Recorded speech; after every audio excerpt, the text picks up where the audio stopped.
Hello everybody, my name is Alexander Kazina, aka Kozibear, and I would like to cordially invite you to another installment of my Pokemon LeafGreen Critical Nuzlocke run. This is the only Nuzlocke run on the internet where every single time somebody scores a critical hit, I spin the prize wheel of criticality and suffer the consequences. Last time around, I had a lot of technical difficulties. You might recall how there was no sound at all for the latter half of the stream for my Pokemon game, because unfortunately I forgot to turn it back on because my Stream Deck buttons weren't working. I've managed to mostly resolve most of those technical issues for now. I also worked a little bit on rearranging the placement of my head on stream. Previously, you could see the entirety of the LED bar that was on top of my stream extending out of my head like the horn of a narwhal. I've now worked it so that there's a little bit less LEDs that are visible behind me, but it's still a work in progress. I'm going to continue to refine the appearance of the background behind me so that hopefully it will look a little bit better. Without further ado, let's go ahead and let's head into tonight's stream.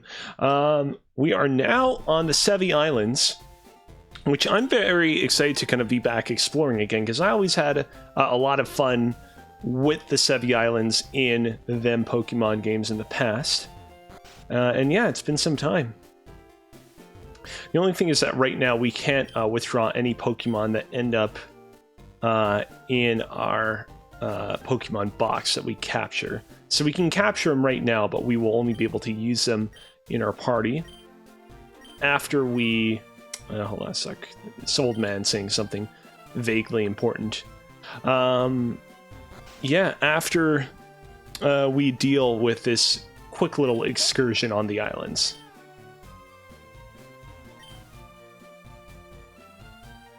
So, if I recall correctly, we have to actually head to 2 Island right now, but we actually can ignore that for the time being and just sort of explore the area a little bit. Oh, and I believe that this is still part of... Yeah, this is still part of 1 Island, so it's not exactly the greatest capture in the world, but we have all the means in the world to go ahead and capture Tentacles, so I'm going to go ahead and I'm going to do so, because why not? And there we go. No siree.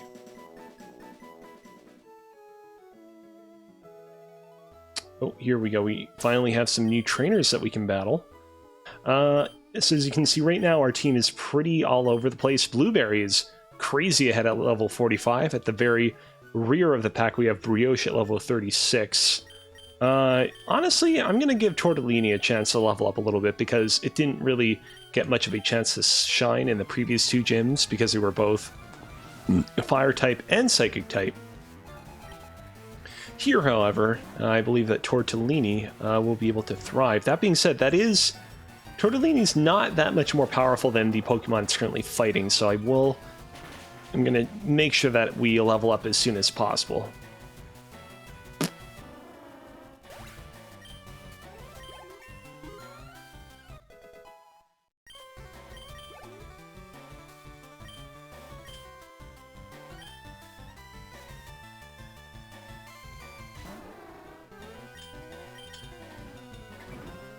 Unfortunately, Giga Drain doesn't have a lot of power points, so I don't want to, use too much of it. Gotta say, that's pretty weak for what is a super effective move.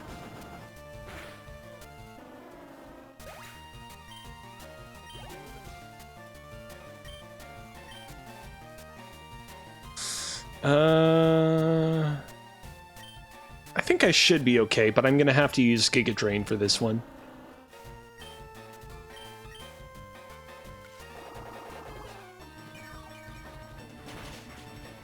That being said, Dugong's one of those Pokemon that can be pretty powerful if awarded the proper move pool.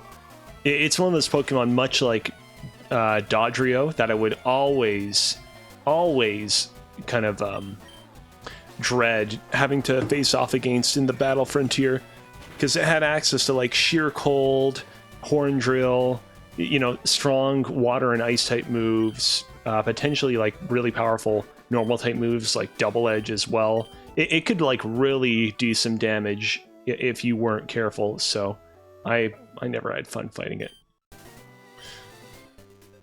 So this beach right here, actually, as that boy just indicated, has a ton of items that show up on it. It's usually easy to find these items if you have an item finder on hand, but even without the item finder, we can just find them easily by kind of just going piece by piece and clicking A on the ground. And what's cool is that it seems like every few hours in-game, the items around here refresh. Not exactly super happy that we encountered Tangela here. It is cool because this is like one of the other few areas in the game where you can encounter Tangela.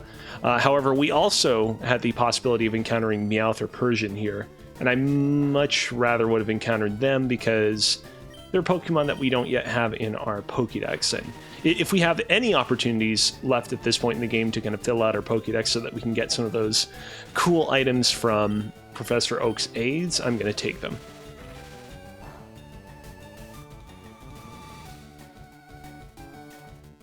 Just because I don't have a lot of Pokeballs on hand, I'm just going to get as close as I can possibly get to... Oh. It's not going to do a lot of damage, but, like, it's messing up my strategy here.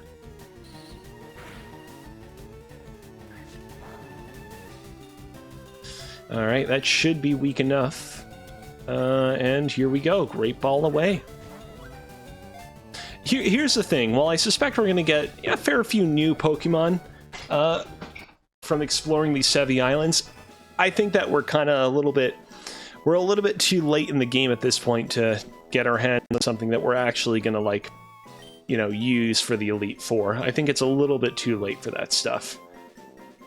That's right. We did not give a name to the tentacle that we just caught earlier. That's my mistake. I'm gonna call this guy... What do I want to call this guy? I'm gonna call this guy Durian. Why not?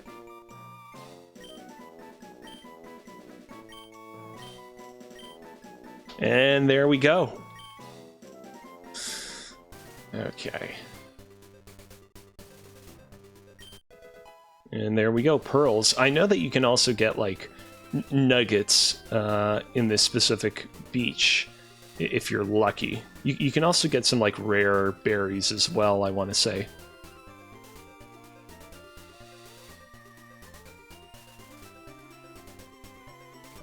Yeah. Maybe it's going to be a Meowth this time. Oh, no, it's a Spearow. I mean, I'm happy that we... I guess I'm happy at least so we didn't encounter a Spearow, because that would have been serious insult to injury after, like, capturing and finding 17 Spearows and Fearows in a row. Oh, there we go, Stardust. You gotta appreciate it when, like, a DLC or an expansion to a popular game offers the ability to, like, get a bunch of, like, rare, normally one-time items in kind of greater abundance, with limits, you know, for example. Like, this is an opportunity for us to continue to collect pearls and Stardusts, which normally are, like, you know, kind of one and done. There's, like, a couple of them in the entire game, and then that's kind of it.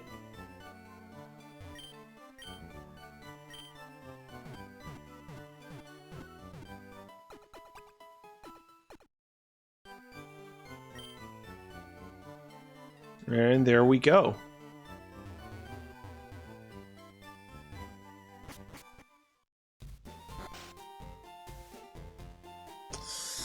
Alright, and here we go. Kindle Road. Now, I want to just check my... whatchamacallit? Town map real quick, because I think we have the opportunity here to capture some cool new Pokemon, if we're lucky. And I don't want to waste that opportunity on another Tentacool that might ambush us while I'm surfing around. So I'm actually going to use a Max Repel, just for a little bit, just so that we can get through the water without being ambushed by something that we don't want to capture. Oh, here we go. Time to fight a trainer. I feel like it's pretty uncommon that we encounter swimmers, like, out on the beach in this game. I feel like that's way more of, like, a Ruby and Sapphire game. In Kanto, they typically tend to be, like, just hanging around in the sea. And once again, I talked about this at the end of the previous stream, but I really do appreciate how, you know, this like little excursion to the Sevii Islands gives us an opportunity to level up our team a little bit more before heading into the inevitable Giovanni gym battle. I'm especially grateful in this case because we really do need to level up Tortellini, who will actually be like genuinely really useful in that gym battle. So yeah, I'm happy about that.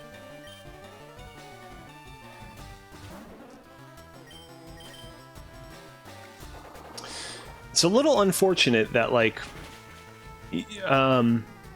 what's his name? Ninetales got the opportunity to shine a little bit in the gym battle that we just had with Sabrina. But after that, obviously, Ninetales didn't see a lot of usage in Blaine. And now it especially is not going to see a lot of usage in the upcoming battle with Giovanni. But come the Elite Four, it'll get a little bit more use. We are going to be fighting some people who are definitely pretty susceptible towards fire-type moves, so we should be okay. Okay. Also should make sure that Cookie gets an opportunity to shine a little bit as well.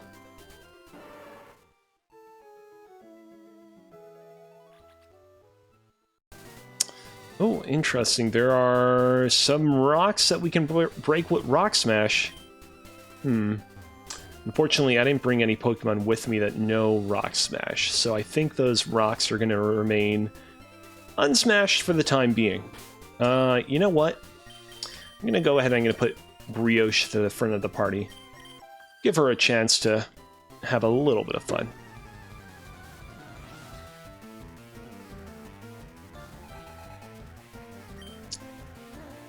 Well, here we go. This is exactly the kind of trainer I was hoping I would face off against. Someone with just a bunch of kind of no-name Pokemonsters like Meowth that we can easily trounce.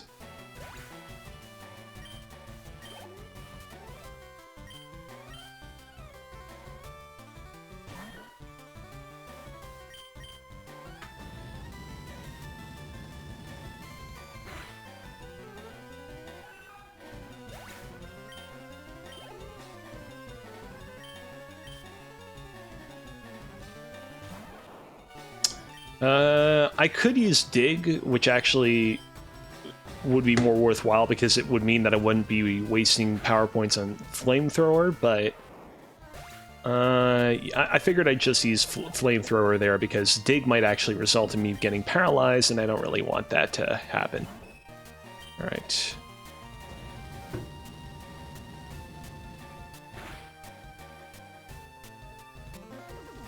Oh, wow. It actually survived it. I wonder, can I teach? I would not mind teaching Ninetales how to use Rock Smash, because right now I'm not really using the other two moves it has on hand all that much. I definitely would go ahead and delete Confuse Ray if it meant I could just temporarily have Rock Smash on hand.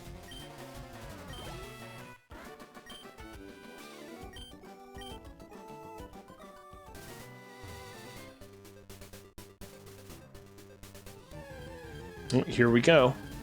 Who's it gonna be? Ah. God damn it.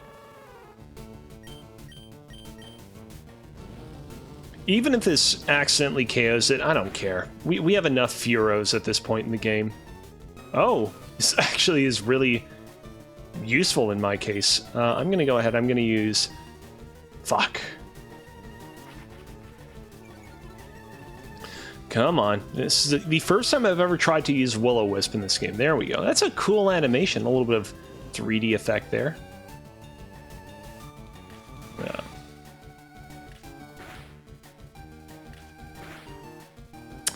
God damn it. Wow, Jesus Christ. What the fuck? Did it have to hit that many times in a row?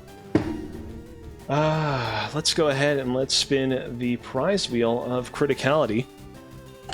1, 2, and 3.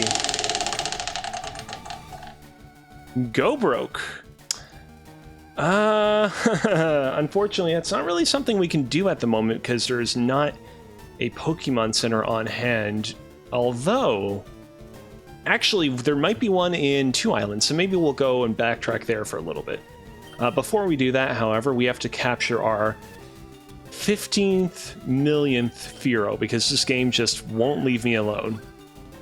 Fearow is the mind killer. I know that a lot of people don't love like how liberally I'm gonna call this guy Peanut. I know a lot of people don't like how liberally the kind of like more recent Pokemon games give out experience points, but I actually personally quite appreciate the fact that the more recent Pokemon games do give out experience points. Oh, see, Rapidash. I would have much preferred Rapidash.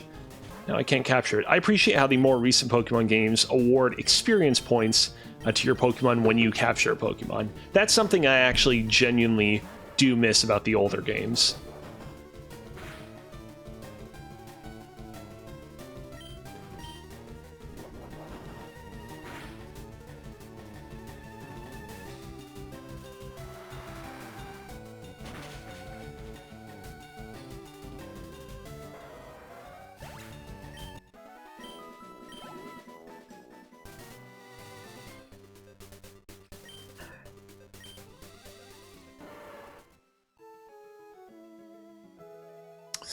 All right. I know with certainty that 2 Island does have a Pokemon Center, but I don't remember with certainty whether or not it has a Pokemon Mart. That's my one uncertainty. But maybe it has like some other store. Nah, it doesn't. It doesn't have a Pokemon. It does not have a Pokemon Center, unfortunately, but it does have a market. Which means we can actually go ahead and we can actually use this to do what we want to do. So let's go ahead. I'm going to go ahead. I'm just going to buy so many fresh waters. Jesus, I accumulated a lot of money. I did not realize that.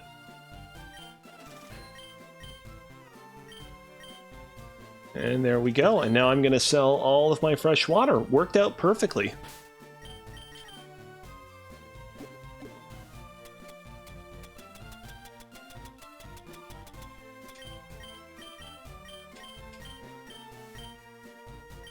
And there we go. All right. I do want to explore 2 Island a little bit more because we have the opportunity to get a very powerful move over there, but not right now.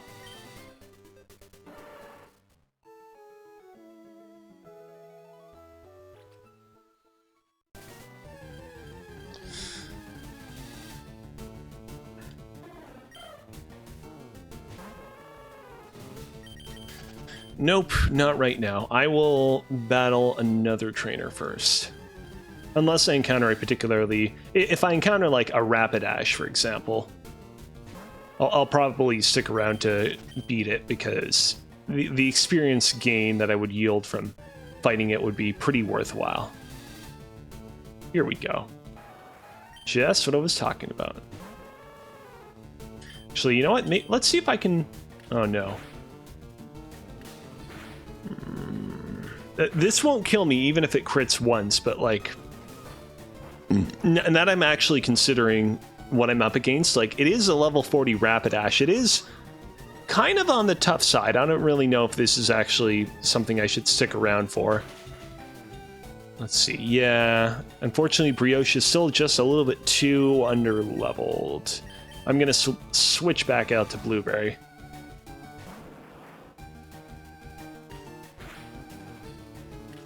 You know what? Maybe I actually shouldn't be fighting Rapidashes anymore. Maybe I should be avoiding fighting Pokemon that are, in essence, crit machines that are constantly using moves that have a higher than normal chance of scoring a critical hit on account of the fact that they hit many times, like Fury Attack.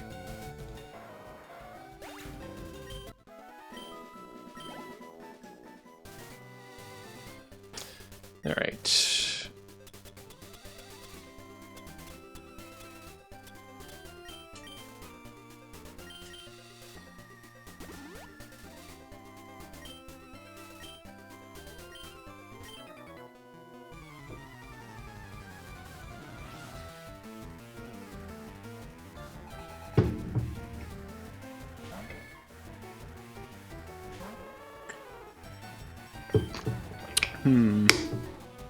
I'm going to start off with Dig. Nidorino seems like the kind of Pokemon that would pull Fury Attack out of its arse, and Poison Sting, which is another move we don't like, so I'm just going to try to avoid it as much as possible, but...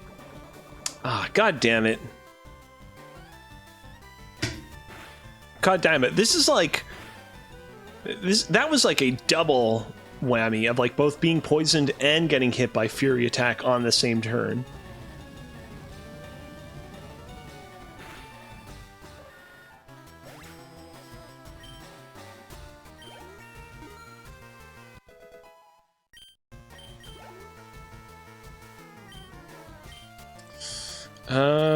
Yeah, I don't really feel like I should keep it in for Sand Slash.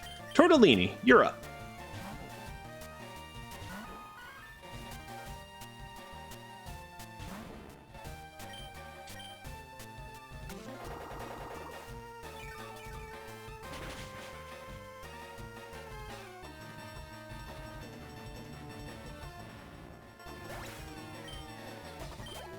And goodbye.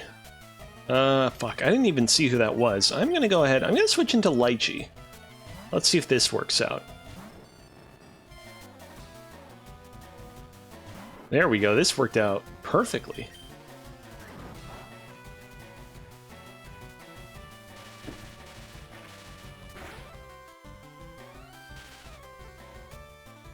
Ooh, not so fast now, are you?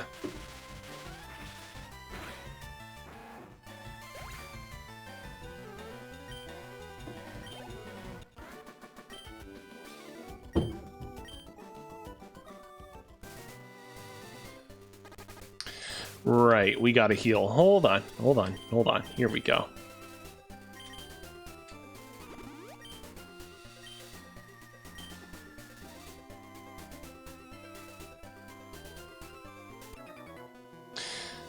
Oh yeah, that's right. We need to check to see if someone in our party can delete a disposable move to learn Rock Smash.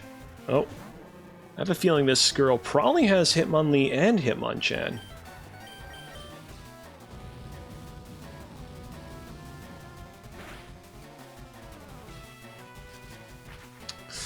Ooh, he's probably going to do high jump kick. You know what? I have an idea. I have an idea, ladies and gentlemen. Let's see if Hitmonlee can hurt himself a little bit. What?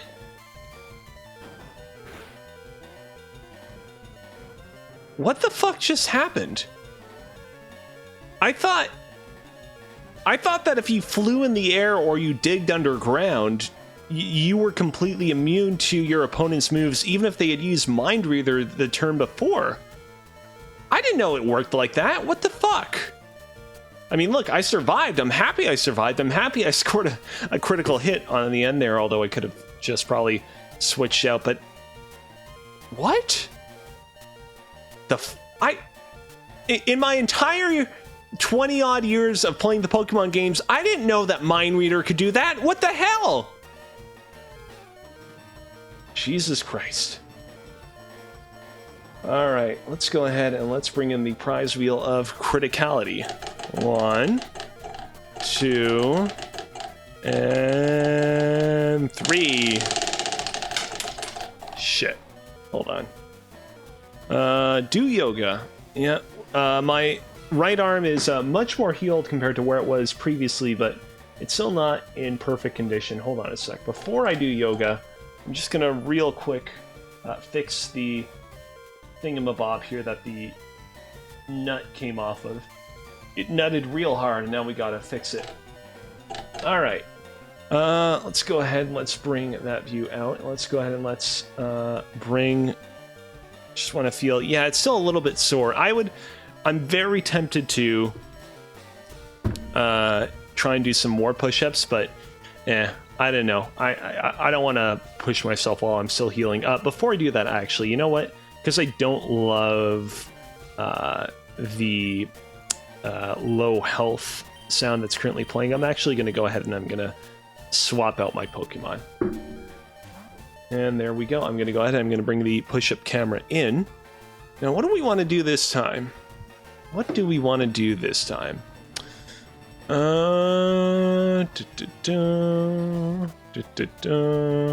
know. I know what we're going to do.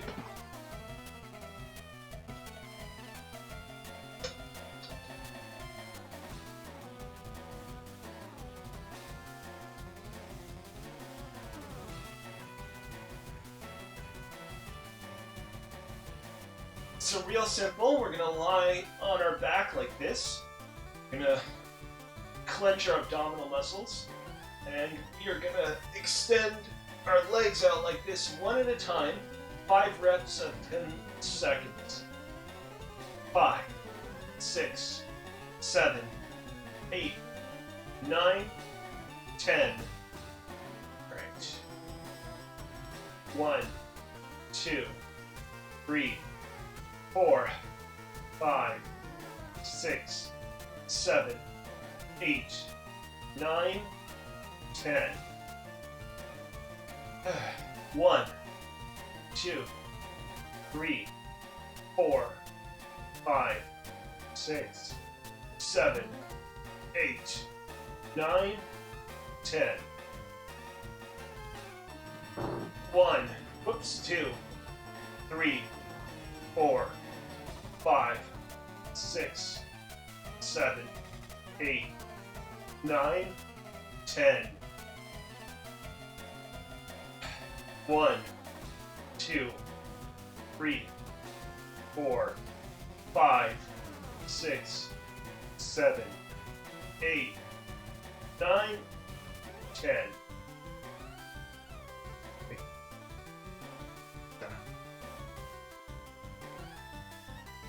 Over the course of doing that, my right arm actually started to hurt a little bit more, so I'm still not fully healed there yet.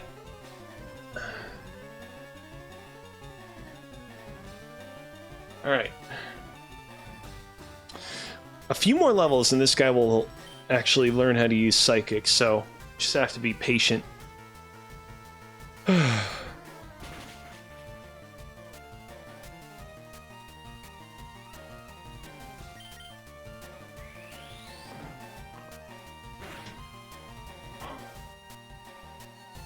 Mega Punch is one of those moves that, like, seems like it would be really mega, but it's actually not that powerful. It's only, like, base, like, 85 power. It's only, like, marginally better than Strength, and it doesn't even have great accuracy.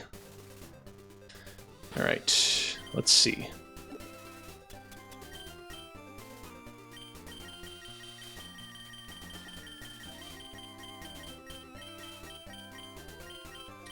Oh, hold on, I went too far. Wait a minute, did we never obtain the TM for Rock Smash? That's not possible, no. Or wait a minute, is this like a Sevii Islands only thing? Are we only supposed to get Rock Smash once we get to the Sevii Islands? This is confusing to say the least.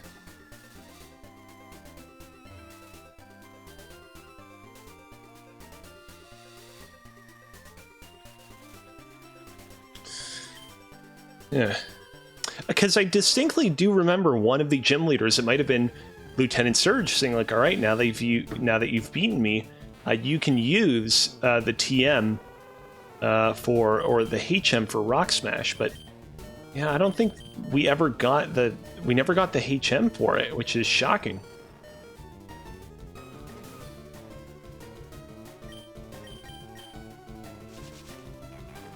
Oh dear. Oh dear, Tentacruel. That's not a very powerful move. Oh man.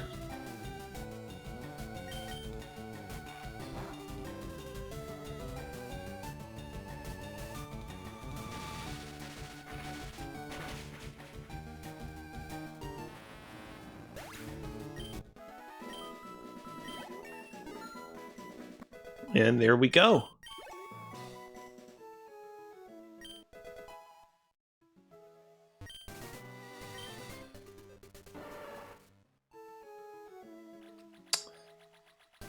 Okay, we have this guy that we got to take on next. I'm going to switch Tortellini back to the front of the party. I am still flabbergasted that the Grand Theft Auto 6 leak managed to happen in the way it did. The fact that, like, seemingly, supposedly, it was done entirely by, like, some, like, 14-year-old kid from England, and he did it entirely by just, like, hacking into Slack is, like, insane. Completely ludicrous.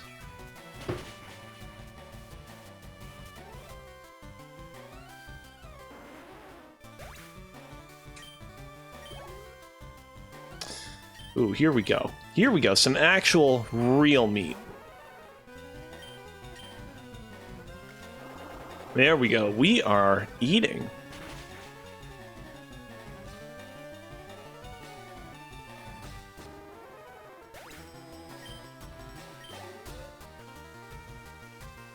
Ooh, War Turtle. I thought we were going to end up fighting another Shelder as the final Pokemon.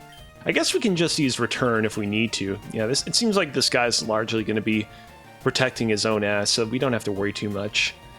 But yeah, I've been kind of keeping abreast of the whole Grand Theft Auto situation over the course of the past 2 days, and I mean, things don't seem to be getting better, although it doesn't seem like anything has happened with the source code. I remember reading online that, like, if the source code for Grand Theft Auto 5 were to leak, it would be kind of disastrous for Grand Theft Auto Online, because that would mean people would be able to find so many more vulnerabilities that they could use to, like, DDoS attack that game. But yeah, it seems like there's not really been a lot of traction there on those source codes being sold.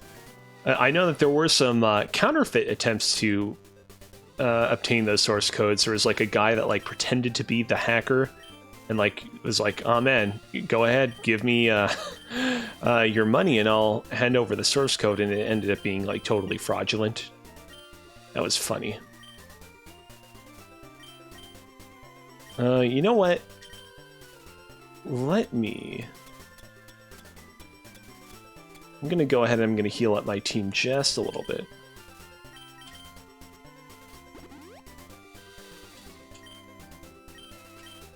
I know I could run back to town right now, but I'm not really feeling up to it.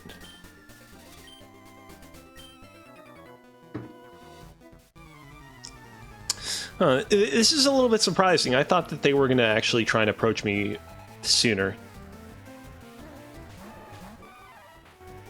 Also, no Machamp. It's kind of weird that, like, so far on our entire run, we literally only encountered one Machamp, and that one Machamp was, like, the only Pokemon that one random biker dude had on Cycling Road, and that is the only Machamp that we have encountered thus far. Like, no joke, is the next Machamp that we're going to encounter be Bruno of the Elite Four? Well, I'm happy that Primeape is out of the way right away, because it means it can't do any extra damage on Ninetales, but unfortunately, this means that we are going to have to spin the prize wheel of criticality. And 3... Get benched! Okay. I guess that means that for the next 30 minutes, we're going to have to bench Brioche. Unfortunately, because we can't access... Jeez, that did a lot of damage. Holy shit, sorry, I didn't really show it off in its full glory, but Brioche just got hit by Machoke's Vital Throw, and despite Machoke being burned, it still did that much damage, which means that if I had not burned Machoke ahead of time, I would have been fuckaroonied. Yeah, I mean, I guess what this means is I'll probably have to just not use Brioche for the next little while, for the next, rather, 30 minutes or so. I can't deposit it in my PC box, but I can set a timer that will notify me when I'm allowed to use it again, so I suppose that's a fair enough compromise. Let's go ahead and I will set the timer the moment that I switch out brioche. All right, and here we go. 30 minutes to go.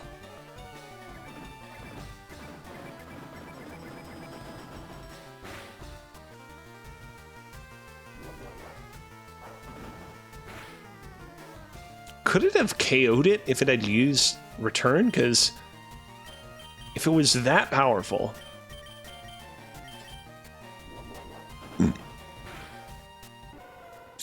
Yeah, pretty scary. In any case, although it is a little unfortunate that Ninetales is getting benched, at least it managed to gain a couple of levels along the way here. Alright, who do we want to use next? Mochi, you still need to learn how to use Psychic, my boy.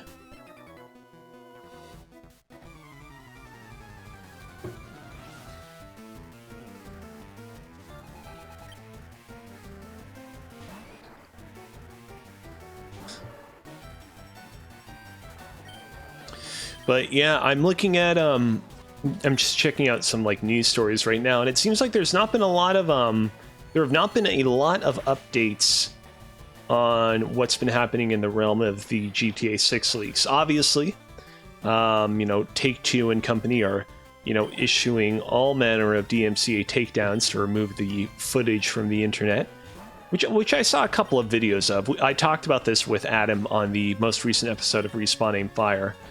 I was not like really kind of actively seeking this stuff out because it's not like a franchise I personally have like a lot of attachment to.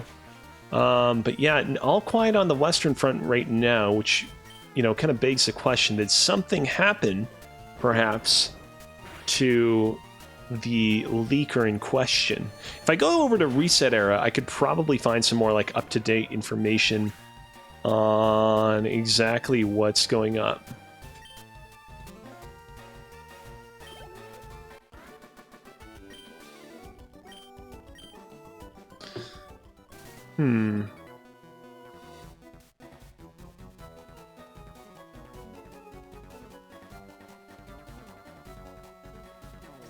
Oh, interesting. So I decided to pop over to the like Grand Theft Auto 6 Reddit, and according to Tom Henderson, who I believe is a reporter for The Verge, it seems like the claims that the hacker had, that they had the source code of both Grand Theft Auto 5 and Grand Theft Auto 6, were bogus. Obviously, he obtained like a lot of footage and a lot of assets of the game via Slack, but yeah, that did seem a little bit hard to kind of swallow at the time. Like that he had such kind of a potent piece of information in addition to all those screenshots and videos and whatnot. Well, I guess if it's not 42 that he learns confusion at, I guess it has to be level 44.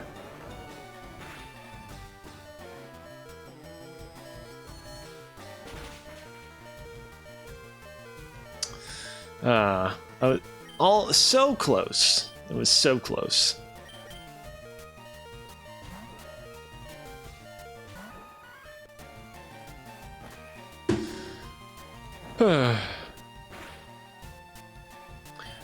Well, it would seem as if the guy truly did not have the source code, then it seems as if the worst of the damage has been done for the time being.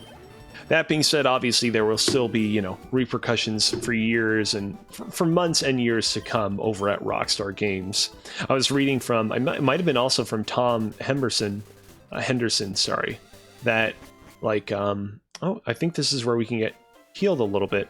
But yeah, I remember reading from Tom Henderson that like, yeah, this is going to potentially result in Rockstar clamping down a lot more on its security and kind of not coercing, but like being like way more adamant about having people work from the offices instead of working from home.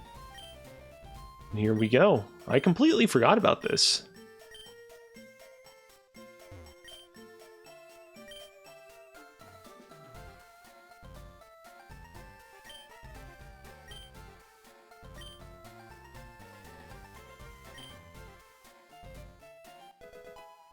Oh, here we go. lo and behold, we have HM06 in our party right now. Of course, this is HM Rock Smash, which will allow us to smash them rocks that we saw on the way in here. Let's go ahead and let's see.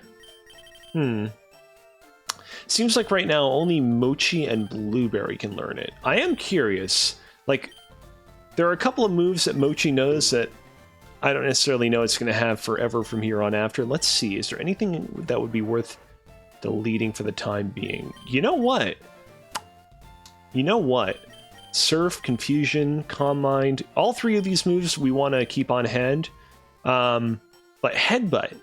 We have not used Headbutt in like a dog's age. Let's go ahead and let's delete it and replace it with Rock Smash.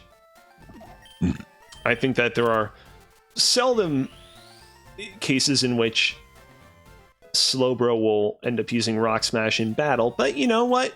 On the off chance that we can obtain some fantastic items from smashing rocks around here, I think it'll be all worth it. But yeah, I'd completely forgotten that Rock Smash was not in the original Red and Blue games. I would have sworn, like, up and down, that it was absolutely available in them.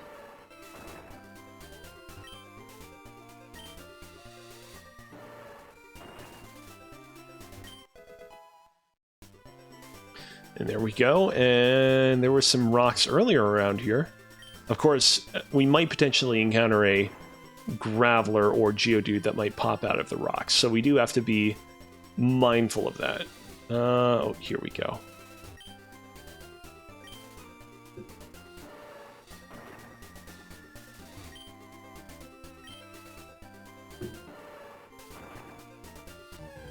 Well, here we go. Who's it going to be? Geodude or Graveler? Oh, it's Graveler! It's a level 26 Graveler. Oh, wow. I'm just realizing, have we never encountered a wild Graveler up until now? I feel like we definitely... Ah, damn. Critical hit. We've definitely encountered, like, a couple of Geodudes at Mount Moon, but we never encountered a Graveler. Anyways, let's go ahead and let's spin the prize wheel of criticality. And 3. Do yoga again. All right. Ladies and gentlemen, let's go ahead and let's push out this camera. And, you know what, let's just exit the battle, seeing as how we're only battling the one Graveler. And let's bring our top-down camera back in. We'll go ahead and we'll do another 5 reps of 10 seconds of the exercise that we were doing earlier.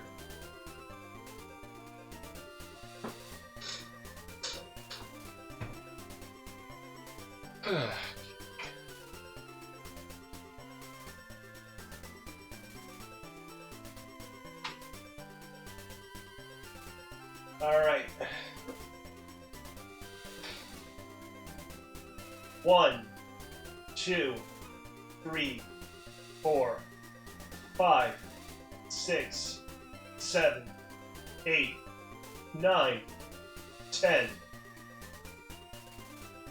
1, 2, 3, 4, 5, 6, 7, 8, 9, 10.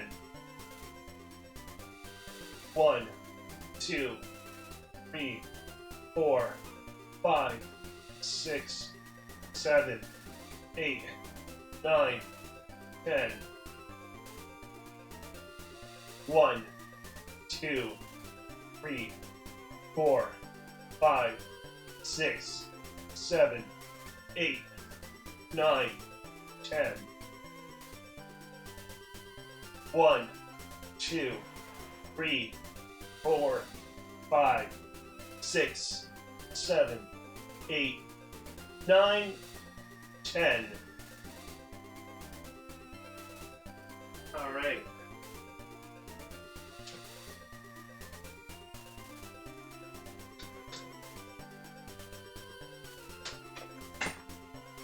Oh.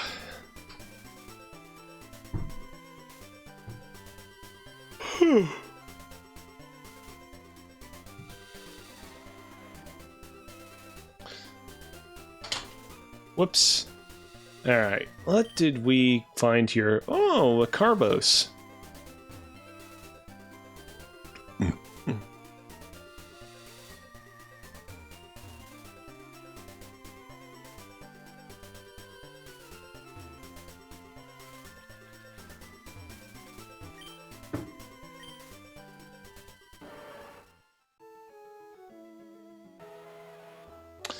Alright, Tortellini is healed up, which means it is a worthwhile candidate to take on some more water Pokemon, so let's do that.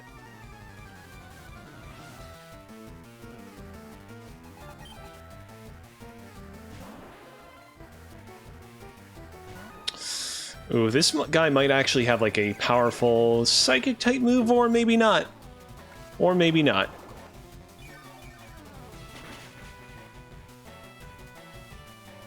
Ah, you gotta be kidding me. Again? I didn't even need that critical hit. 1, 2, and 3. Drop 5. That means that as soon as we exit this battle, we are gonna have to drop 5 items from our bag. Let's see here. I'm gonna go ahead and I'm gonna drop myself a Hyper Potion. I'm gonna drop myself a full heal. I'm gonna drop myself a Super Potion. I'm gonna drop myself an Antidote. And I'm gonna drop myself a Protein. I wanted to force myself to drop something I actually might want to use, so it's a little bit more precarious, you know? That being said, I do hope that I don't encounter another critical hit quite so soon.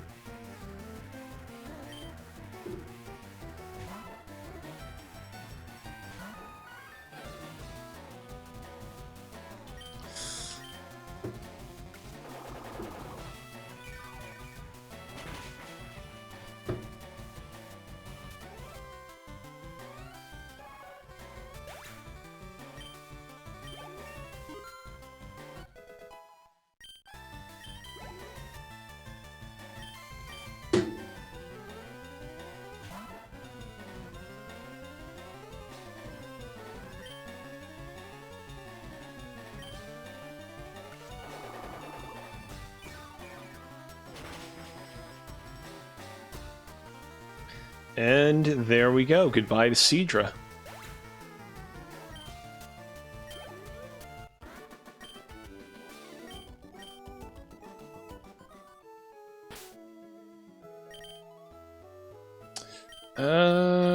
Let's see. You know what? I'm going to swap in Cookie for a little bit. Cookie has not had much of an opportunity to do a whole lot, and he can fare pretty well against these water-type Pokemon, unless this guy has like a ton of Gyarados, in which case things are not going to be all that great. Okay, Goldeen. We can handle this.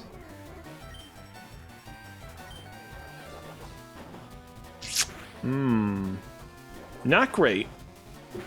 Not great on your part, Goldeen.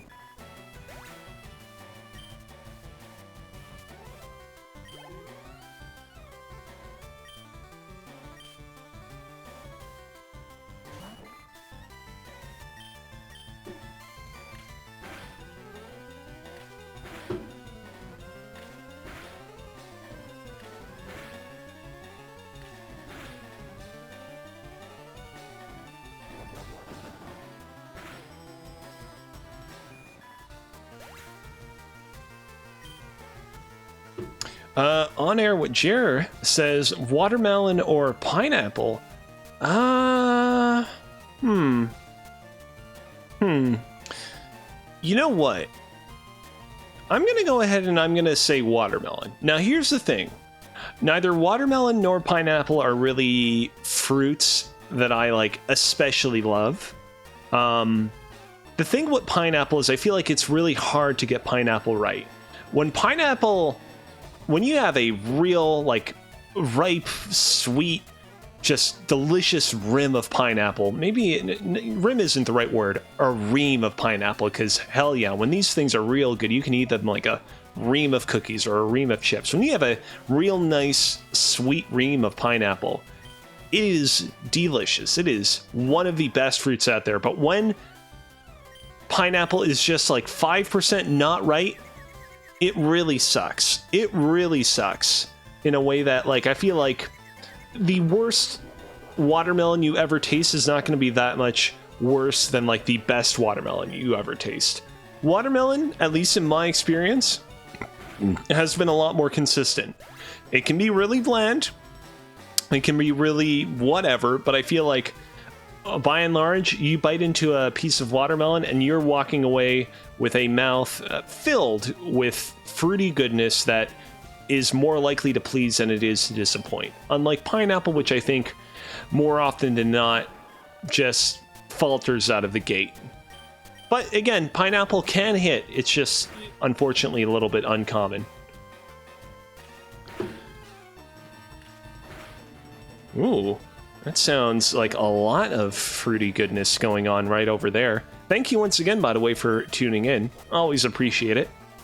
Oh, never mind. I was concerned for a second that Sea King was about to make some fruity goodness out of Cookie's guts, but thankfully, even with a almost fully powered up flail, it wasn't able to do a lot of damage. God damn it. I really do like to live dangerously, just getting hit over and over by Fury Attack. This, like, I'm not joking, this stream might be a new record for how many times I've been hit with Fury Attack over the course of a single stream. Thank God I am done with that. Still, it didn't even level up.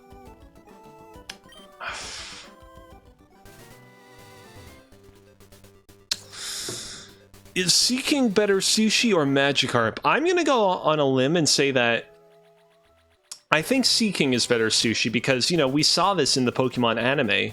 Ash and company fantasized, you know, cutting up a Magikarp and making food out of him, but I think it was kind of implied when they did so that Magikarp was just like way too bony of a Pokemon, that it would just be a unpleasant and, you know, overly strenuous eating experience. In contrast, like, Sea King's a pretty powerful Pokemon. It's probably a little bit gamey because it has pretty powerful muscles, but by and large, I think that it is the fattier, more enjoyable fish Pokemon to dig into. I think it is much preferable over Magikarp IMO. Again, they didn't eat Magikarp, they imagined eating it. It's like a famous illustration I'm sure you've probably seen before where, again, they imagine cutting up and eating Magikarp. If you search, like, I don't know, Magikarp sushi or Magikarp food on Google, you'll probably come up with the image. It might have been from the same episode where famously James kicks that same Magikarp. Fucking shit a fuck. We got a critical hit. It might come from the same episode of the anime where, yeah, James kicks the same Magikarp and that is what evolves it into Gyarados. Let's go ahead and let's spin the prize wheel of criticality. A TikTok of them cutting up Squirtle. That doesn't sound good. I would not want to eat a Squirtle. They seem too nice. Well, this stream really wants to watch me do yoga. Alright. Alright. Hold on a second. Let's go ahead and let's get our proper camera view in. You know what? On air with Jared says just do hot sauce. You know what? I agree. Let's go ahead and let's do that instead.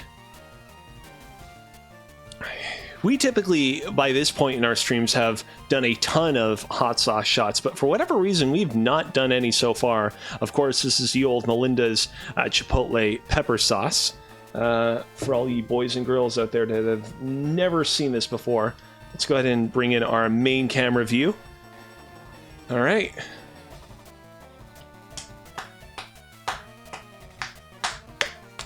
It took a while. It took a while to get that stuff out. Oh.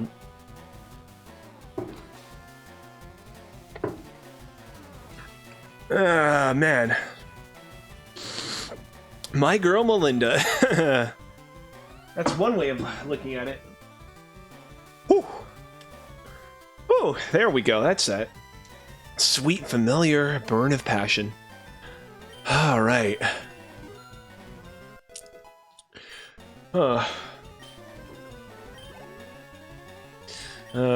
Gloom. Who do we want to switch in for Gloom? Ooh, if unfortunately, Brioche is currently on timeout per a previous wheel spin, but yeah, I'll have Tortellini sub in for this one.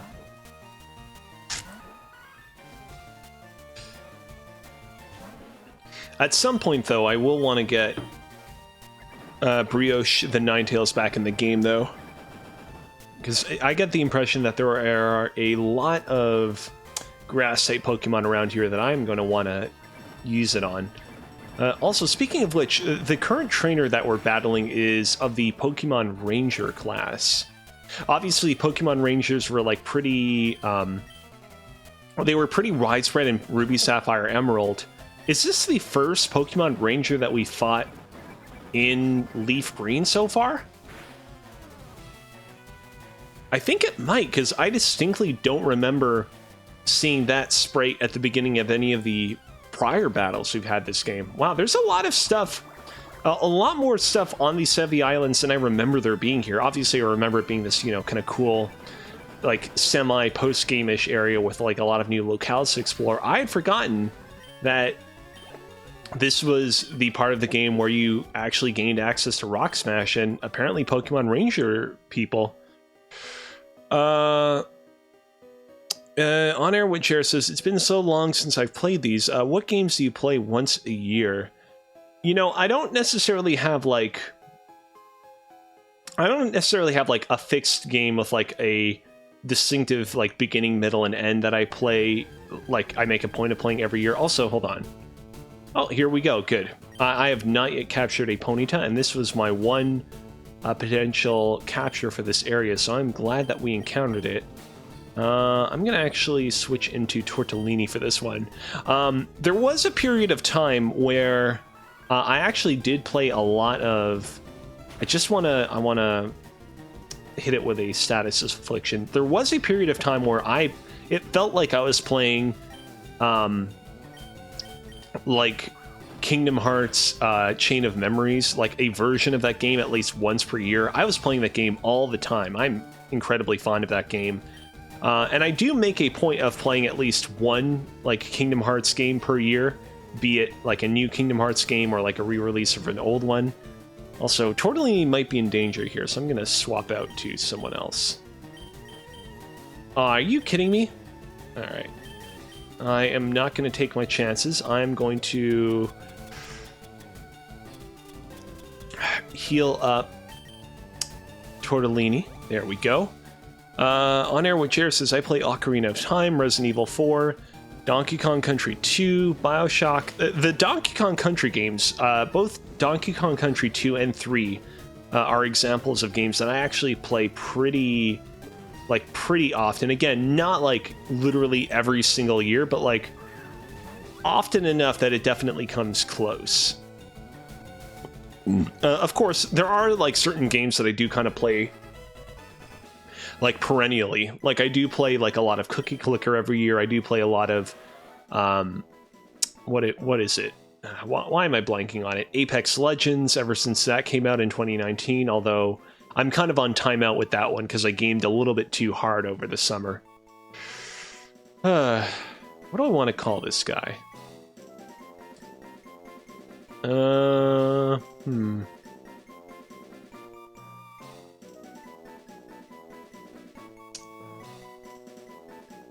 I know it. I know what. Let's call this guy French Fry. I think it'll be just enough spaces. There we go. I'll keep... The thing about Jerk Chicken is I feel like that would be more... Like, if I end up capturing Moltres around here, which I don't think I will, I feel like that would be, like, a better nickname for it. Because it is, like, a literal, like, Jerk Chicken when you think about it. I feel like it would be a little bit weird to call a pony Jerk Chicken. I'm trying to think of some like other games that I play on a continuous basis. Of course, like I play many of the like Pokemon games. Although it used to be that I would play Pokemon Emerald every year because I was like constantly gunning to complete the Battle Frontier in those games, but I finally managed to beat the Battle Frontier earlier this year, so I don't know that I'm necessarily going to play it all that much next year. What do I think that fried Diglett tastes like? I think that fried Diglett must taste... I think Diglett in general tastes very leathery. I bet that you bite into a Diglett and it tastes like you're eating like raw shoe leather, and I think that fried Diglett probably just tastes like shoes that you've like fried with a frying pan. I don't think that they're... I think that they are edible, but not very appetizing. I don't think they're utterly inedible. I mean, oh, there are some rockets around here. Must be for some of the post-game stuff. Ooh, unfortunately, I'm playing a Pokemon Nuzlocke run right now, so Explosion would not really work out in my favor. Oh, okay, so on air what Jared's saying, like jerky, that's what I said, so kind of like jerky. That, I mean, I can kind of see that as well. What I was trying to think in my head is like, Diglett is like pretty definitively based on like a mole, right? Like Diglett is supposed to be a mole. So I mean, I guess we could probably look up and see like what moles taste like and use that as a base reference as to what Diglett probably tastes like. I bet real life moles don't taste very good. I bet they have like a very kind of gamey taste to them that doesn't make them very appetizing. What if it's like a log of bologna that you slice? See, I feel like if Diglett tasted like a log of bologna... Oh, wait a minute. Hold on a second. Log of bologna. That's my mistake. I feel like... Well, also, I should probably swap him out for someone else. I'll swap in Tortellini. I feel like it wouldn't be able to, like... dig around in the earth all that easily if that were the case. Like, I feel like it would get like ripped to shred immediately the moment that like it would hit a particularly tough rock while digging around, or the moment that any of its peers used magnitude, because those Pokemon like to use magnitude all the time. So I feel like it's... I don't know. I'm not putting it past them to have an unexpected and unusually delicious taste like that, but like I can't kind of conceive it knowing the kind of Pokemon that Diglett is. Also, I really should swap out. Oh shit, if I hurt myself in confusion, I might actually be in trouble. Ah, no! Ah, fuck! Fuck! God damn it. I pour one out for Tortellini. This is one of the oldest Pokemon on my team. It served me well in so many battles, and it was going to be like a major player in the upcoming battle against Giovanni, what with it being grass type, but I guess not. Ah. Well, wow. What the hell? That was such a... I know, like, I wasn't necessarily playing with, like, a full kind of, like, hand of cards, you know, battling and execute with a poison-type Pokemon, but that was, like, especially bad luck on my part, getting, like, hurt by confusion, and then getting confused, and then dying to confusion damage.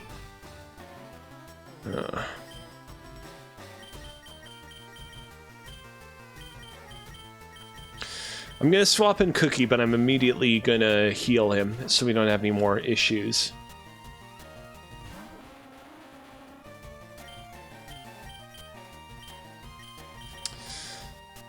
I thought about using Rest, but I think it'll be better if we just use this instead.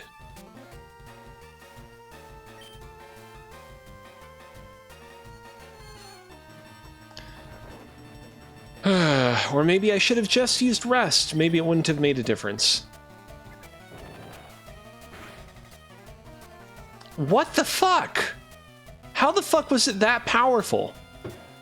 Alright, I'm going to go ahead and I'm going to bring in the prize wheel of criticality, and we're going to see what punishment we're going to have to endure for that. Oh, hold on a quick second. Our timer is up, which means that we, at long last, get to reuse Ninetales in battle. I'll probably swap in Ninetales for this, because, yeah, this has not been great. 1, 2, and 3. Ah, man. On Air with Jer says, hot sauce. You know what? I agree. I think that we can ignore the fact that it technically landed yet again on doing yoga, and I think that we can do a little bit more hot sauce in our life. Let's see here. There we go.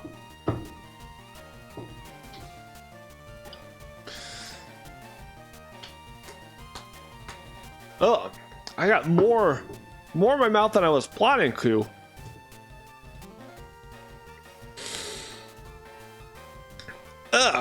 I tried to swallow as much of it down as I could at once, but... Melinda. Hell yeah, she's practically a sponsor of the stream at this point.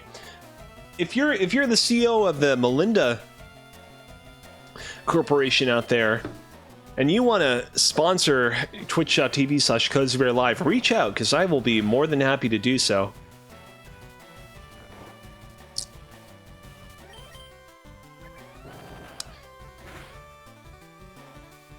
God damn it, what the fuck? How the fuck am I still asleep after all this time? I really don't want to switch in Brioche, because Brioche might actually get hurt pretty badly by its egg bombs. I have a feeling I'm going to hedge my bets that Executor is not going to have a lot of great grass type moves, and I'm going to send in Blueberry to finish him off. Oh man, I was about to, when Executor started using Egg Bomb, I was about to say, like, you know, I don't really understand Egg Bomb. Like, it's like oddly powerful, like, normal type move, but it doesn't make any sense why it's normal type, and it just doesn't do a whole lot. But that was straight up murdering Snorlax, and I don't understand why.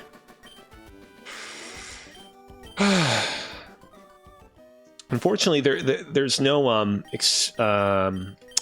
PC box that we can deposit this guy into for the moment, so we'll have to put him at the back of the party. Man, that sucks. That really sucks. I'm wondering... I have a few options right now in terms of who I can reinsert back into my party. One thing I could do is... I have good old Haunter. Oh, here we go. Magmar, one of the version exclusive Pokemon of Pokemon LeafGreen. I do have Haunter in my box, who I did teach Psychic to, and who was doing like pretty good before I decided to box him before going to the Sevii Islands. I could bring him back into the fold. I don't necessarily know how amazing he's going to do against like the Elite Four, for example, but it probably wouldn't hurt.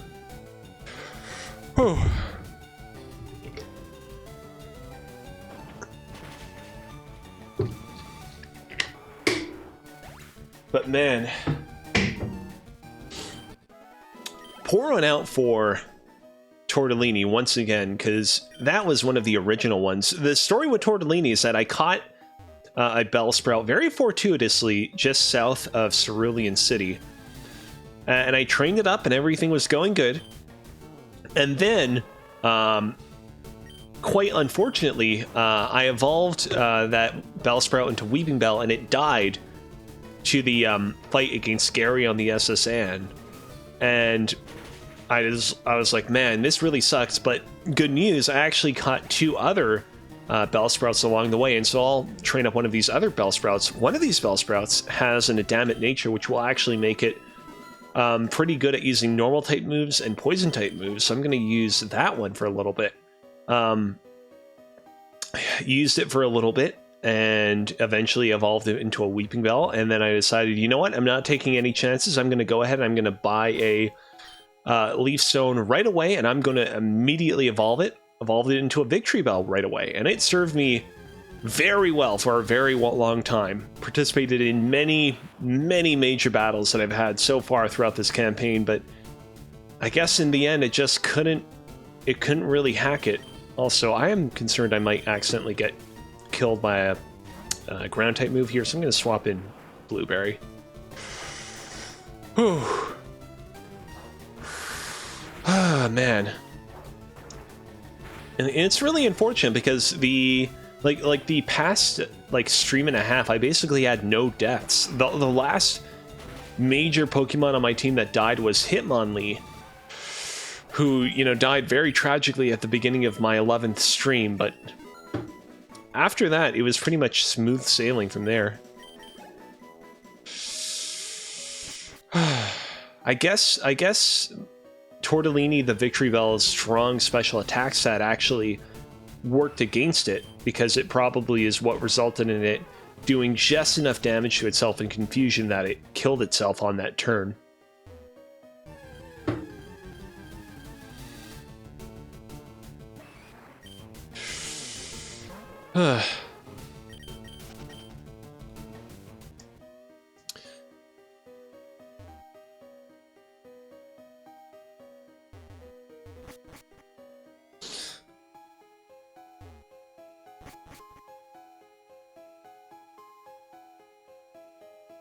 I guess this is where we previously would have been able to come from. And so that's a nice little kind of shortcut if we want to get back. The one thing that's unfortunate about Melinda's is that I've noticed that after I use it, my nose gets real itchy. It doesn't get runny.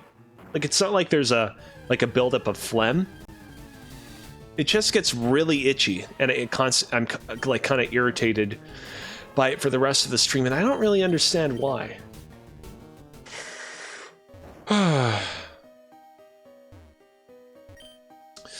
This better be a really good TM, because we have gone through the entirety of the road to get to this thing. Oh, it's a Firestone, which unfortunately I don't think we can use at this point. There are no Pokemon left to evolve it with. We already evolved our Vulpix into Ninetales, and we already evolved our Eevee into Flareon earlier, who tragically died a little while back. Well, is this... I think, ladies and gentlemen, I think we are coming upon Moltres' lair. This is exciting.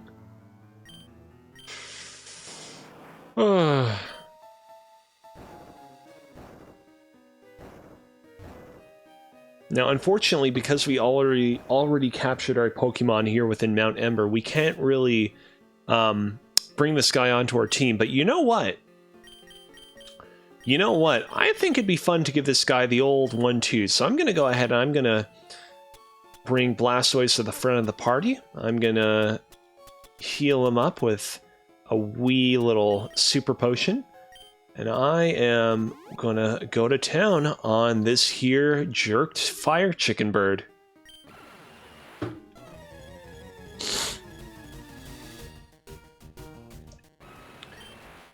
Oh wow, it's level 50. I thought it would be like level 45. I guess I was mistaken. Let's use Rain Dance. I was really concerned for a second it was going to start with Fire Blast, which could theoretically actually do a lot of damage to me if I'm not careful.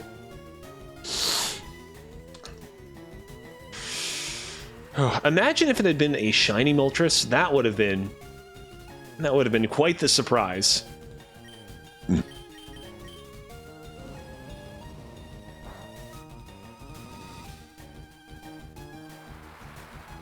Goodbye, Moltres. We hardly knew you. Oh wow. This thing really hung on. I mean, I don't call it a legendary Pokemon for nothing, I suppose.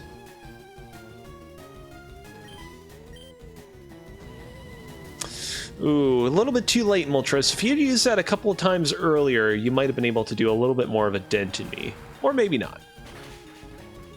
And there we go. There blows Moltres. Goodbye.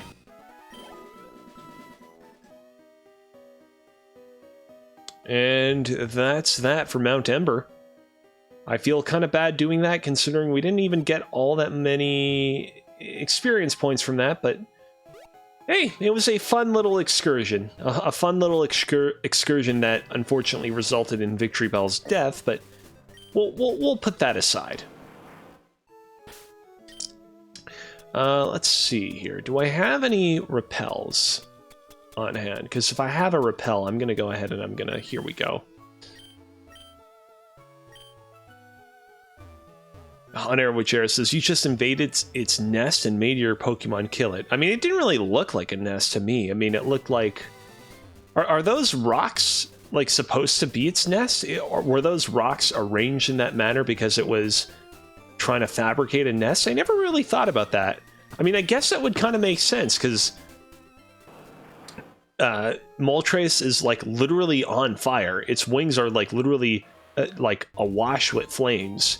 I suppose it would make sense that if Moltres wanted to make a nest for itself to potentially give birth to offspring, you know, lay some eggs, it would probably have to make it out of stones, because if it made it out of, like, twigs and branches, those would probably catch on fire.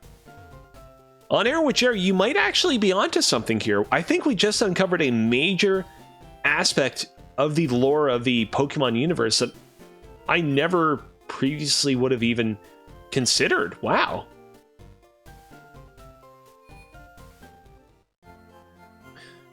All right. I don't remember. I think we can catch... I'm under the impression that we can capture a Pokemon or two at the cape where the old lady lives that will teach Blastoise how to use Hydroblast. But I don't think that there are any Pokemon that we can actually capture in the two-island area itself. What's this here? Skip and jump. Oh, wow. I forgot about this. This is the, what is it? Oh, yeah, Lost Cell. I forgot about this little sub-story.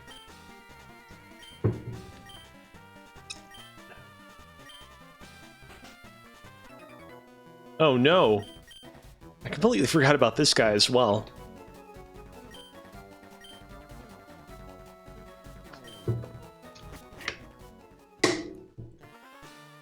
I completely forgot that there was this whole, like, sub-story about these, like, biker dudes being assholes that you have to defeat.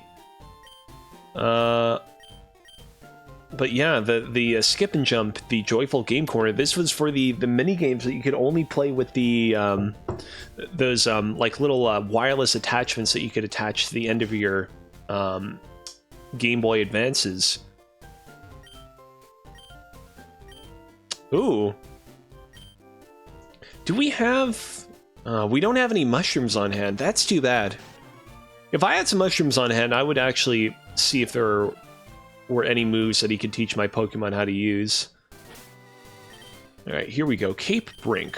I strongly suspect that if I were to surf in the water, I would probably just end up encountering some water-type Pokemon that I already have on hand, so I'm gonna see what I can encounter in the grass. Hopefully it's not Fearow. Wow, a Slowbro. This is straight up a level 40 Slowbro. Well, I'm definitely gonna want to swap out of this one. I think it might only know how to use like Water Gun, but I still don't want to, you know, take any chances. I suspect that if I use Body Slam on this dude, I'll probably be a-okay, but I don't know with certainty. Oh, here we go. It paralyzed it.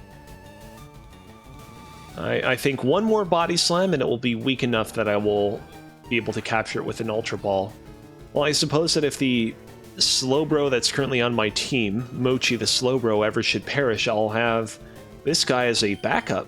Unfortunately, this guy will only have Amnesia and not Calm Mind, because there's only one Calm Mind TM in the game, but he will be able to learn Surf and Psychic, because he can learn Psychic by level up, so still pretty useful. Yeah, again, if I ever do have to turn to him. I'm trying to think. Oh, I know what we're gonna call this dude. I'm gonna call this guy Penko, after the coarse breadcrumbs that are used in many a Japanese dish. Like panko crusted shrimp. I perfected the ultimate move of its type.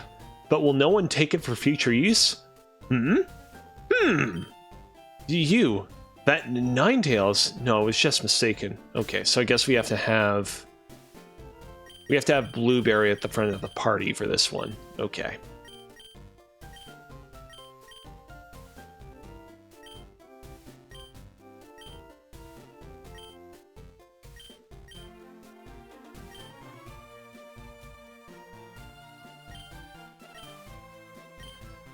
Let's see here. We have Strength, Bite, Rain Dance, and Surf.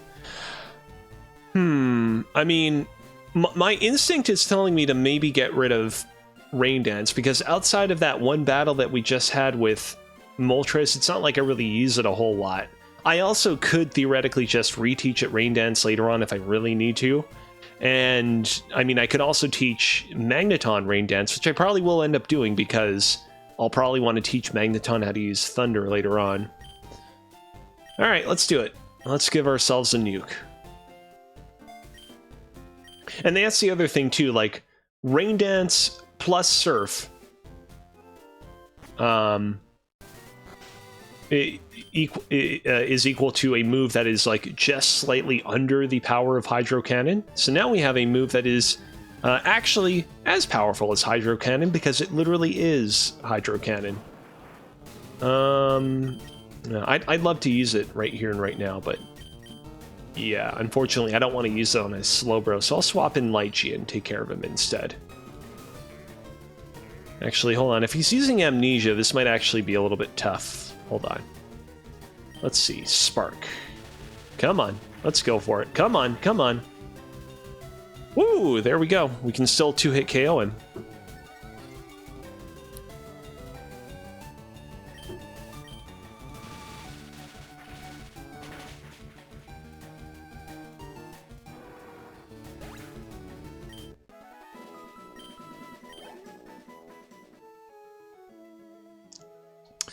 Alright, well, off to 3 Island. I remember 2 Island being a little bit bigger. I remember at least the city part of 2 Island being a little bit more robust, but I guess not. 3 Island, on the other hand, this place is pretty robust. It's not, I don't remember if it's on the same scale as 1 Island.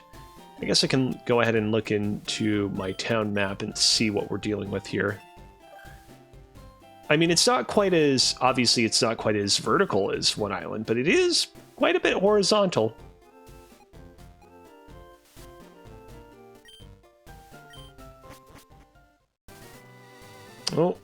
Oh shit, here we go. We got some bikers right up front. Let's swap Mochi to the front of the party. Oh. Guess these aren't trainers that we can take on just yet. That's a little surprising. The Kanto Rider Federation. That's weird. Aren't you guys technically like the Sevii Island Federation? So I'm pretty certain that this area that we're currently inside of gets expanded after the Elite Four. And after it gets expanded, there's like a little area outside that you can get into that has a patch of grass that has wild Dunsparces in it that you can catch. It's the only area in the game that you can catch them. I just want to see right now, are there any Pokemon that I can capture inside this cave? I guess not. That's actually a little bit surprising. I would have thought for certain that we would have, you know, at least been able to encounter like a Zubat or like a Geodude, but I guess not. Alright, well that's a little bit of a disappointing beginning.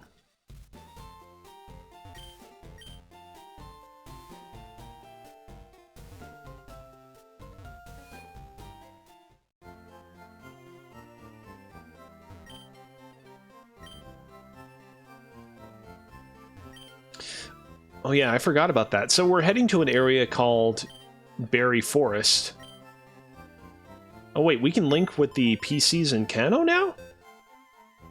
Huh. That's cool. I thought we were going to have to still complete our quest to do so. Well, now that we can do so, I guess there's not much else to do but to deposit tortellini into the RIP box. Goodbye. So long for now. Till we meet again. And with that out of the way, let's bring Marshmallow back into the fold. As you can see, he's a little bit underleveled compared to everyone else in the party, but 35 is not that bad. We will do our best to get him up to speed.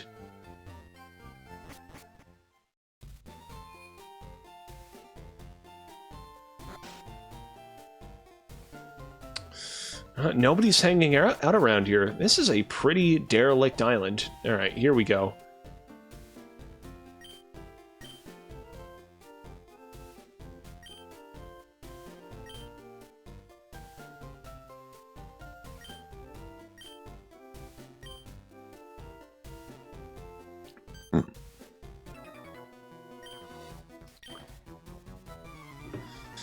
Alright, here we go. I don't remember if we have to battle all, like, 100 of these dudes all at once, but we'll find out.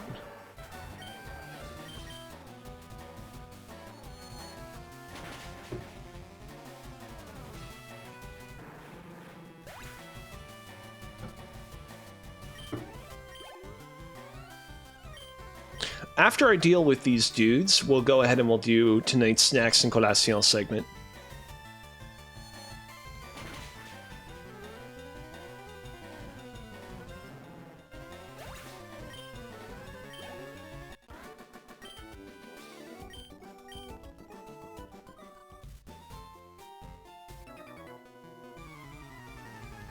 Okay, so there are a total of, I guess, 6 of them? It's not that bad. I mean, if they only have, like, a coughing or a coughing and a grimer, I guess that's not the biggest deal in the world.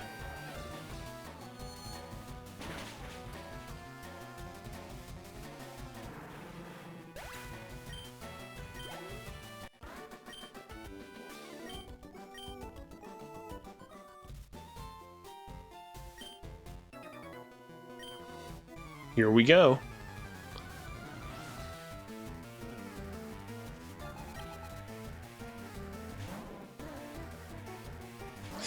So if I remember correctly, I think that the Sevii Islands, like the relationship between Kanto and the Sevii Islands is supposed to be like the relationship between like the Japanese mainland and like Okinawa. At least that's what I want to say, but I think they might be based off of like another like island chain in Japan. Let me look into this. What are the Sevii Islands based on?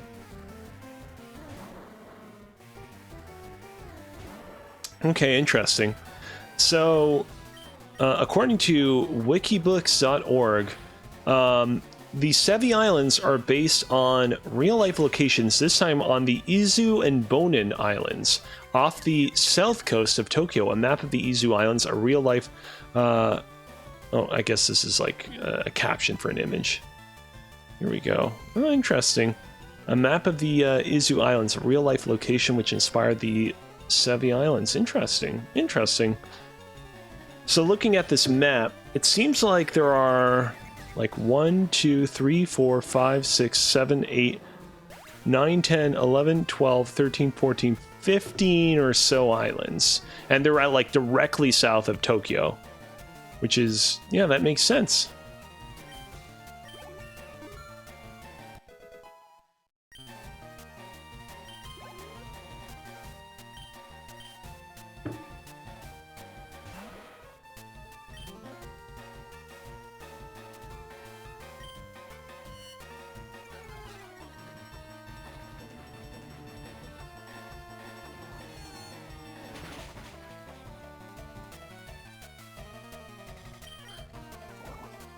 Oh wow, this wikibooks.org page contains a piece of information that I probably should have pieced together myself by this point, but somehow I never realized. The Sevii Islands are probably a portmanteau of 7, like as in the word 7, and VII, the Roman numerals for 7. I don't know why I never figured that out.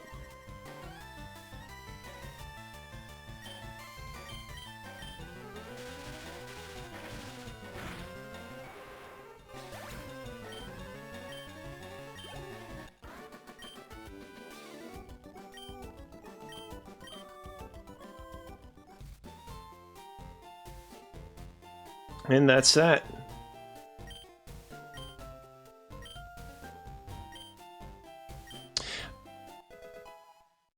Yay, thank you. I was about to say earlier before I got into this battle, so like the thing about the kind of games that we're playing right now, Fire Red and Leaf Green, is they reintroduce berries into the kind of Pokemon experience, which were really kind of like truly fleshed out with the Ruby and Sapphire games before them.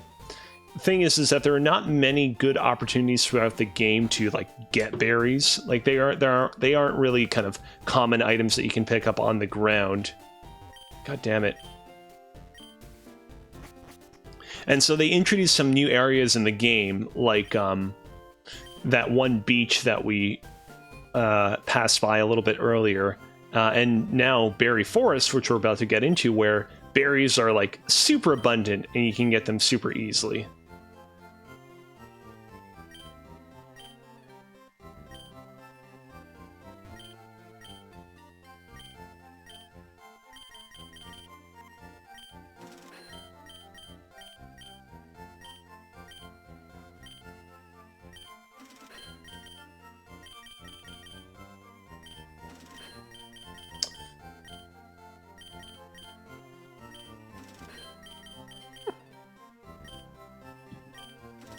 And there we go. All right. Without out of the way, I want to remind you at home that if you're currently watching and enjoying this stream, you can catch it live every Monday and Thursday at 8:30 p.m. EST here at twitch.tv/Kozibear Live. I appreciate however it is that you choose to give back to the show, be it by following, subscribing, or even tossing an honest to goodness tip my way. But if you don't have any loonies or toonies to spare, it's all good. I'll still be here no matter what. Without further ado, let's go ahead and let's get right into tonight's Snacks and Collation segment. So, last time around, we dug into a deliciously... Hold on a second. I did not actually click on the correct button to queue into Snacks and Collation. Turns out I actually have a button within a button to do this. Give me a second. There we go. Last time on Snacks and Collation, we checked out some fish that had been precariously dipped in mustard. It was entirely Whole30 compliant and then some. And this time around, we're continuing in the same tradition of taste testing a delightfully simple and plain Whole30 compliant snack, albeit something of a very different nature this time. This time around, we are taste testing another delightful item from France. This is Vico Noix de Cajou au sel de Guérande, which means, if you cannot speak Français, it is nuts that have been seasoned with salt, that is sel, from Guérande. And I don't know exactly where Guérande is from, but I'm going to assume that it's somewhere within France. And by the way, these are specifically cashew nuts. I thought for a second it might be like multiple nuts, but nope, it's just noix de cajou, which means cashew nuts. It says right here on the packaging, le goût de bien faire, which I think means that these things are real yummy times. It says sans huile de palme, so no palm oil. Sans colorant, no colorants, and sans conservateur, so no kind of conserve-y thingamabobs that, you know, help conserve the flavor and whatnot of it. In terms of the Nutri-Score, this is something that we saw in the past when we were having some of our other French snacks. It actually scores a B, so it's not like the most healthy snack we could be eating, but it's like not bad at all. Let's see here. In qualité garantie, doré à point, so it means it's been like kind of cooked until it's quite golden. Grillage maîtrisé, I think that means that it's been grilled really good. Généreuse, I think that means they're like really generous in terms of their size. And un croquant tendre à cœur, I think that means that they have a really kind of hearty crunch. And yeah, these things only have like 3 ingredients in them. It's like salt, cashew nuts, and a little bit of oil. So yeah, without further ado, let's go ahead and let's dig right into these things. I'm trying to just rip the bag open, but I think we're having a little bit of difficulty doing so. Here we go. I didn't really want to open them up this way, but I mean, we more or less got what we needed to do. Let's go ahead and let's check out the bouquet. I mean, it smells certainly like salted nuts. Smells pretty good. It's not like a particularly exotic or unusual flavor, but it smells pretty good. All right, well, let's go ahead and let's dig into these things. Again, Sel de Guérande. I, again, don't really know where Guérande is. I'm assuming it's in France, and I'm assuming that it'll make for a real delicious salty cashew, but let's find out.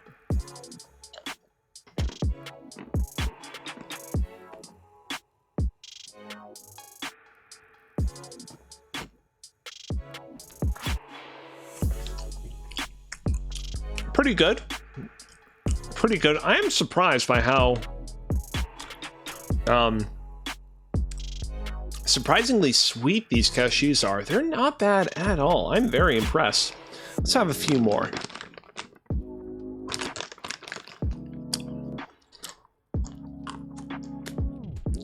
I gotta reason with you guys. The saltiness of these cashews doesn't really...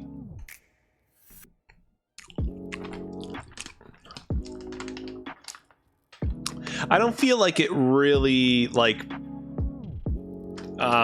it doesn't really kind of push through as much as you think it would. You'd think that because it's sel de Guérande, salt from Guérande, it would, like, really make a super strong impression, but it's just kind of okay. It's just kind of there. It just very mildly complements the natural sweetness of the cashews, which I'm personally okay with. I didn't need, like, an overly salted cashew. I think you can definitely result in an undesirable taste experience if you just give too much salt to your cashew nut, but I don't know. I was kind of hoping for something a little bit more, considering they advertise it as sel de Guérande.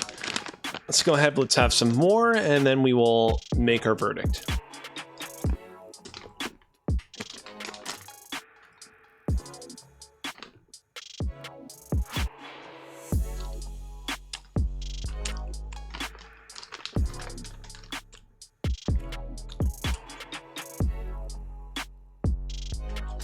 Again, I was expecting something that would kind of take me a little bit more off guard coming from these, but I guess I probably should have just expected that in the end of the day, you know, salt is salt, no matter where it really kind of comes from. But these were good cashew nuts. I feel like it's easy to fuck up cashew nuts if you don't know what you're doing, and these cashews were freaking good. I loved how unexpectedly sweet they were. I don't know that I've necessarily, like, had, like, you know, cashew nuts that don't exceed these ones. I'm sure I've had some better ones here and there, but, like, this was an especially solid purchase. And so for that reason, I'm going to give these guys a solid 7.0 out of 10. I don't think that they're the absolute bee's knees of the world, but I do think that they definitely make a strong impression, and for that reason, I gotta give them a 7. All right, and with that, let's get right back into the game. Or will we? Because actually, as it would happen, I have to use the bathroom real quick. So, BRB.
Hello, hello, hello, hello.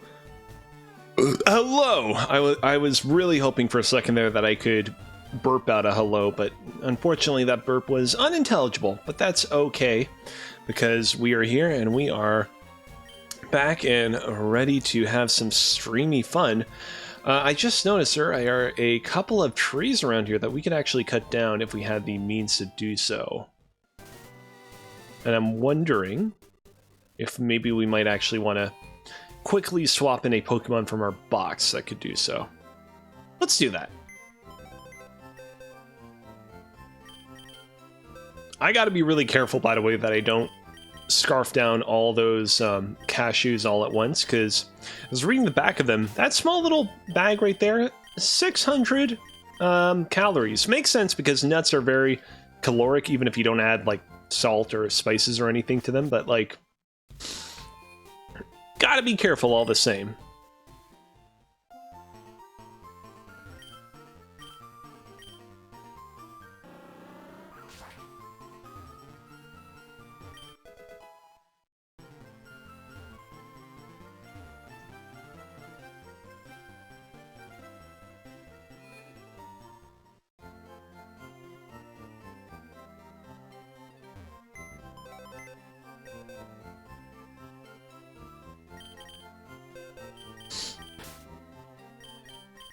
Alright, and there we go. Now what I'm trying to remember is, you know, there are a few different Pokemon that we'll be able to encounter in Berry Forest. I know that we can encounter Drowsy there, we can encounter Hypno there, but are there any other Pokemon of note that we'll want to kind of keep an eye on, that we might want to consider potentially capturing if we have the opportunity to do so?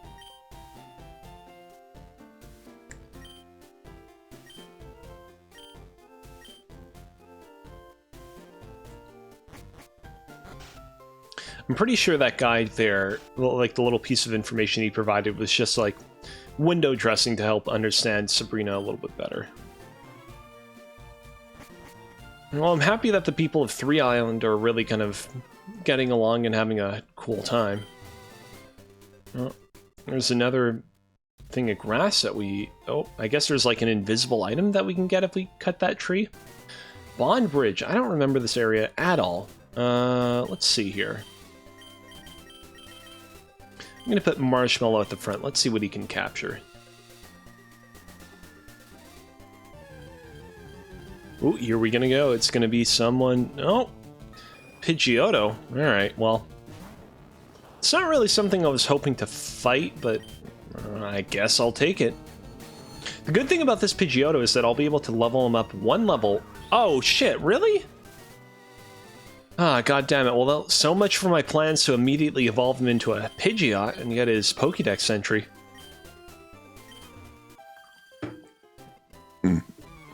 Excuse me.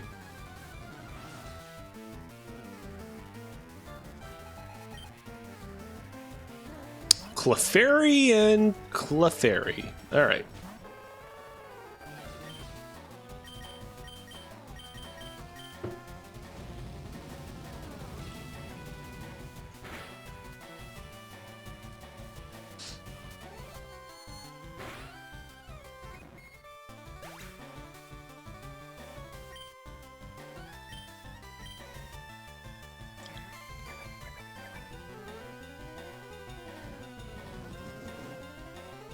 Of all the moves that you could pull out of the ether by doing Metronome, Curse is actually not that bad, considering how, like, situationally really powerful it can be, but, like... Yeah, that was definitely not the move that this Clefairy in particular needed. It needed something like Calm Mind or Amnesia.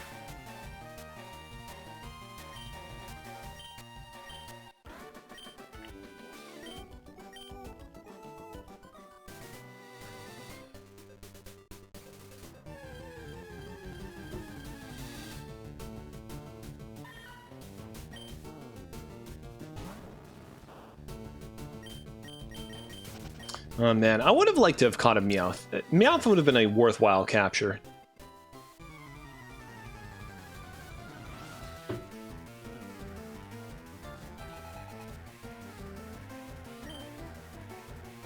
Oh, an Aroma Lady. Wow, talk about another new trainer class. Previously readily available in Ruby and Sapphire that we have not encountered in this game up until now, I think? Were there... I want to say... If we had encountered any Aroma Ladies up until now, they probably would have been inside the Celadon City gym alongside Erica, but I don't remember them being there.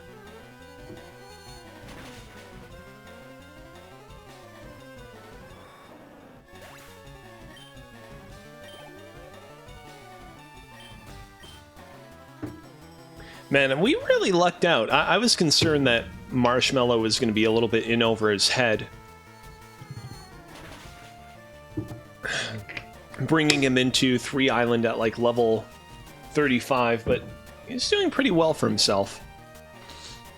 You know, the only thing is he has been put asleep here, but I think we'll be okay. Ah, come on. Maybe not. Oh, Jesus Christ. Alright, let's bring that prize wheel in and let's spin it. 1, 2, and 3. God fucking damn it. Why does it keep landing on this? You know what? I know normally I'm not supposed to do this, but I'm seriously convinced right now that my prize wheel is rigged against me to constantly land on that. Alright, let's do it again. God fucking Christ. I really thought for a second there it was going to land on Do Yoga again. Alright, let's go ahead and let's drop 5 items after this battle is over. God damn, why was that happening? Why?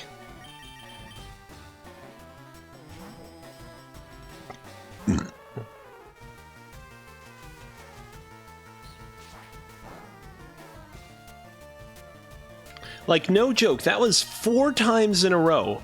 4 times that it landed on Do Yoga. Thank God Jerkachu came in and said, nah, it's okay, you can do hot sauce shots for those last 2 ones.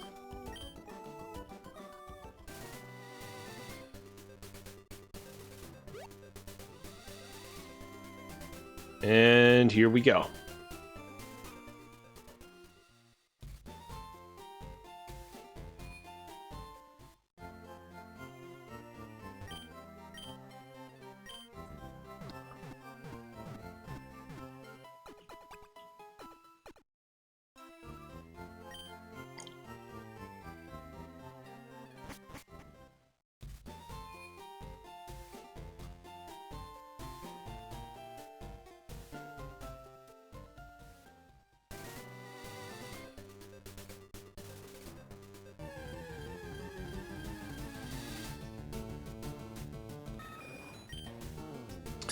Ooh, this guy's probably just going to use Whirlwind on me again, but on the off chance that he doesn't, I'm going to swap in Lychee and finish him off.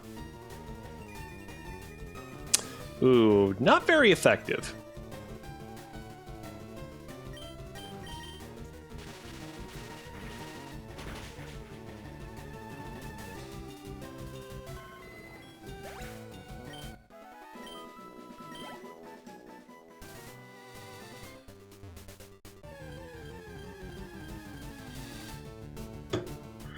Yeah, this route doesn't have a lot of stuff. I'm heading on to the next route.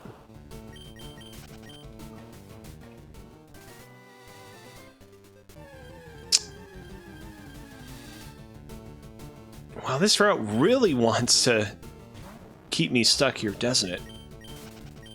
Nope, no siree. God damn it.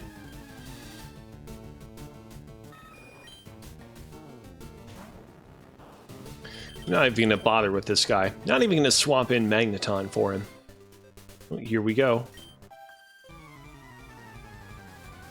Feel kind of bad beating up a little tuber like this, but...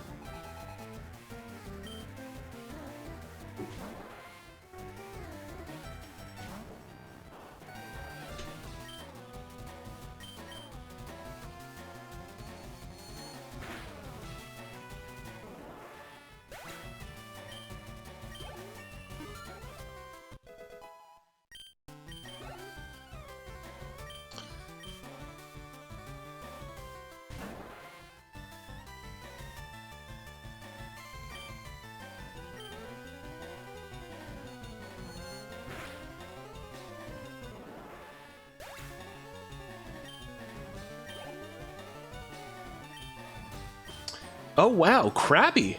I completely forgot that Krabby was in this game. Have we even... Is Krabby, like, exclusive to Fire Red? Because I don't think we've even, like, battled a trainer that has had Krabby or Kingler in their party. That's insane. You know, come to think of it, it's pretty weird that, like, Misty is such an early gym leader in the game, because, like, there are, like, an abundance of interesting water-type Pokemon in Fire Red and Leaf Green, and it's a little bit unfortunate that, like, we only get to see a few of them early on in kind of dramatic competitive fashion because of how early on you fight Misty at her gym.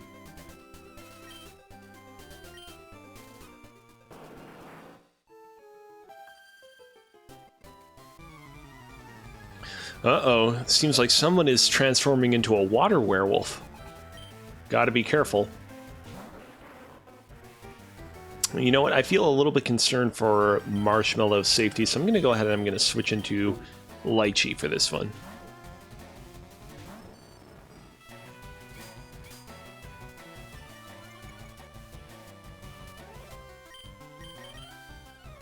Oh no, shit. Thank God, but fuck. I'd completely forgotten that that was even a possibility. I would rather it have not critted there, if I'm going to be totally honest with you guys. Hold on a sec. Let's just exit the battle. Alright, let's go ahead and let's spin that wheel and hope to God. Also, we never dropped 5 items, so I'll have to do it after this. Hope to God it won't land on Yoga. Dealer's choice. You know what? I'm going to say because I forgot to drop 5 items earlier, I'm going to do another drop 5 items. I am going to expunge any and all items that are currently in my bag, up to a total of 10, of course. All right. Ether, that's 1. Dire Hit, that's 2. Firestone, that's 3. Stardust, that's 4. Full Restore, that's 5. Let's see here. Carbos, that's 6. Burn Heal, that's 7. Paralyze Heal, that's 8. Antidote, that's 9. And let's finish strong. Max Repel, that's 10. And there we go.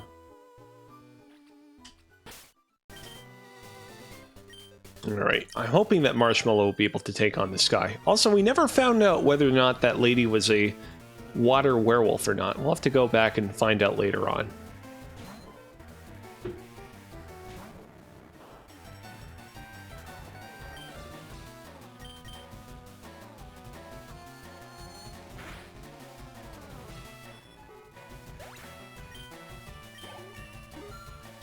Here we go, 37.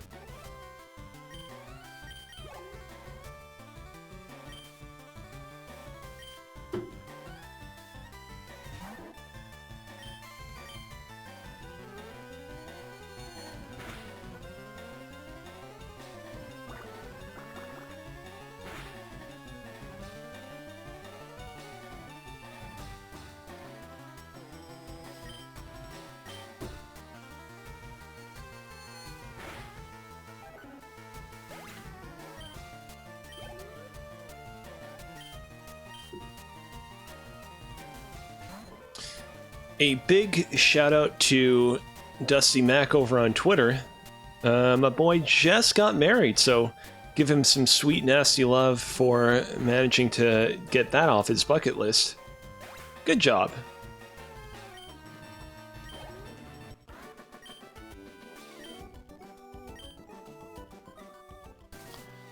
Alright. I think she's a trainer indeed. She is.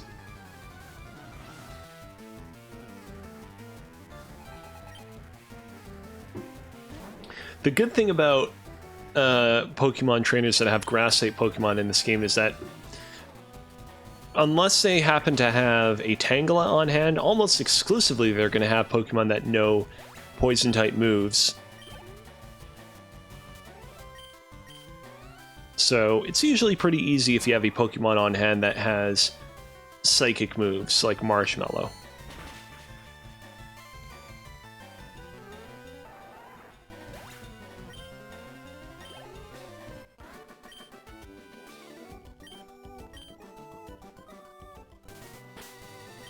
All right. Unfortunately, Marshmallow is running out of PP for Psychic. But I think I'll keep him at the front of the party just in case.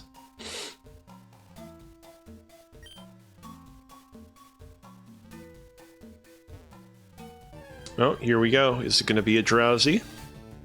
Ah, damn, it's a Pidgey. I'm going to use Confuse Ray. Show how much I don't appreciate encountering this dude.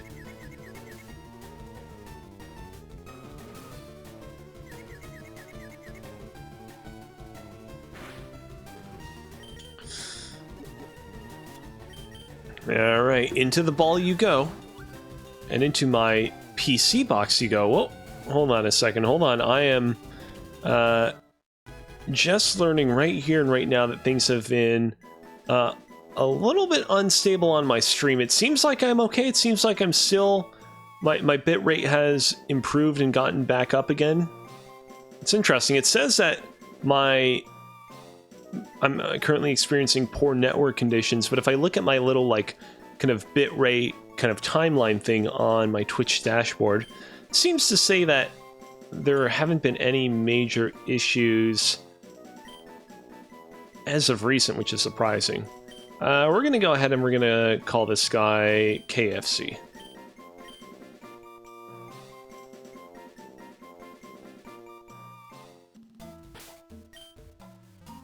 Alright, I'll keep Marshmallow at the front for now. But I might switch out when we get to the final boss of the Berry Forest.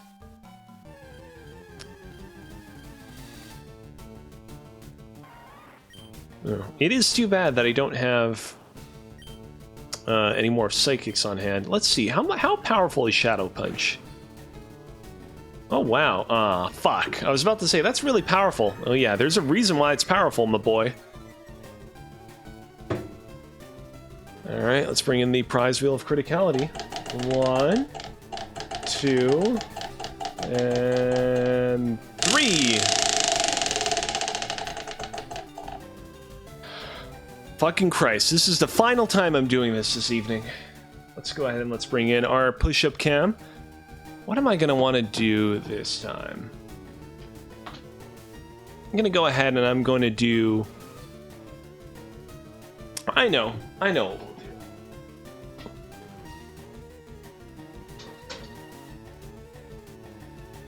We're going to go ahead, we're going to go on all fours like this. And... hold on a second, let me just move this chair out of the way a little bit more. What we're going to do is we're going to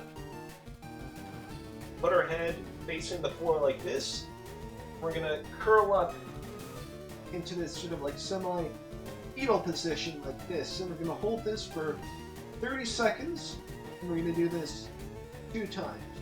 I reckon this has been about 6, 7, 8, 9, 10, 11, 12, 13, 14, 15, 16, 17, 18, 19, 20, 21, 22, 23, 24, 25, 26, 27, 28, 29, 30. There we go, and we come back up yet again. And we'll just flex our muscles a little bit, and we're going to go back down and do it again. 1, 2, 3, 4, 5, 6, 7, 8, 9, 10, 11, 12, 13, 14, 15, 16, 17, 18, 19, 20, 21, 22, 3, 4, 5, 6, 7, 28, 29, 30. And there you go.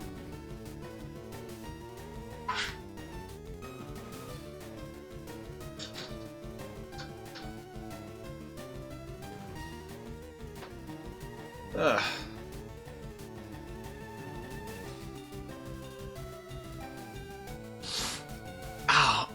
Fuck. I did not, when I was doing that, it didn't feel like I was really hurting my shoulder all that much, but for whatever reason, it's super sore right now. Alright. Enough of that for now.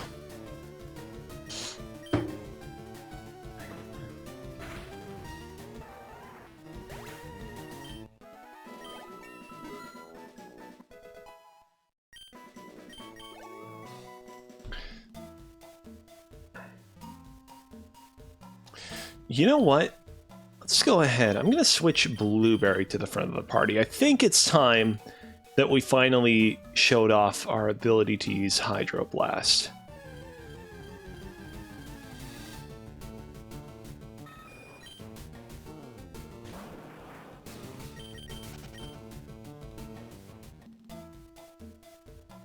Oh, hold on a sec. Ah, damn it. I just saw a spot on the ground where we could have gotten a berry. Oh, there we go. Another Pokemon we could have gotten in this forest instead of another dumb fuck Pidgey. Well, can't get anything from it for right now. There we go.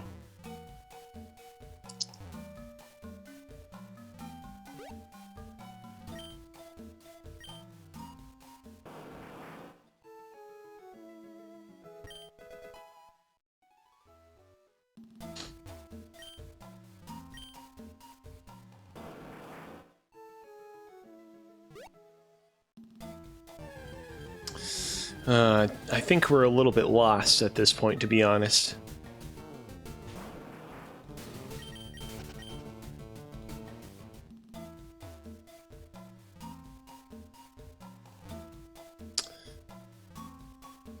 Oh, yeah, where are we? Yeah, I think we are a bit lost, if I gotta be honest with you guys. All right, here we go. I think we're making progress. Oh my god. Oh my god, all I did was turn. All I did was turn. Come on. Don't torture me like this.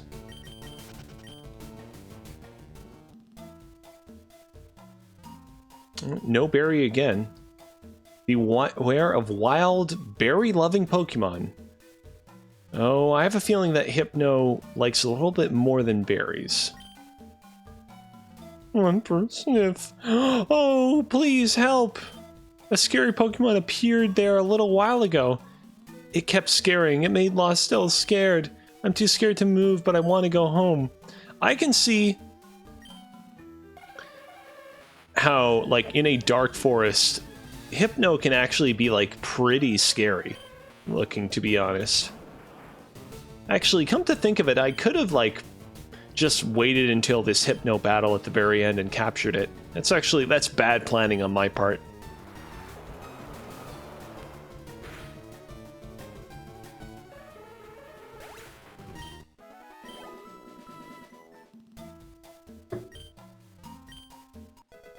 Yay!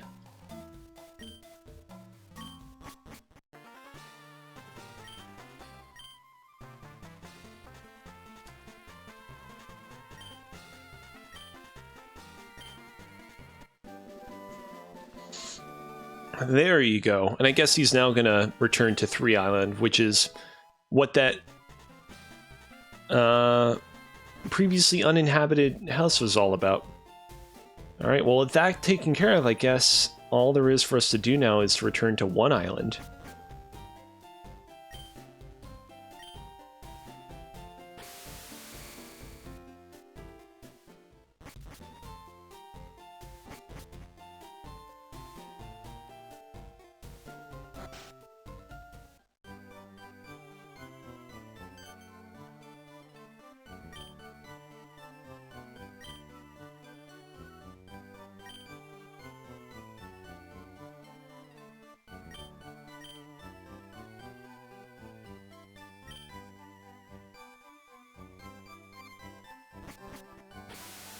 Hey man, that was a nice little excursion. I appreciated it.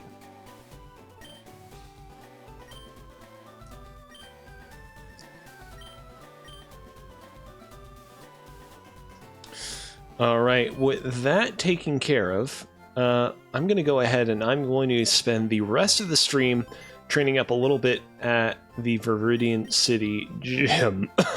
Excuse me. I did not mean to have such an outrageous cough at the last moment there.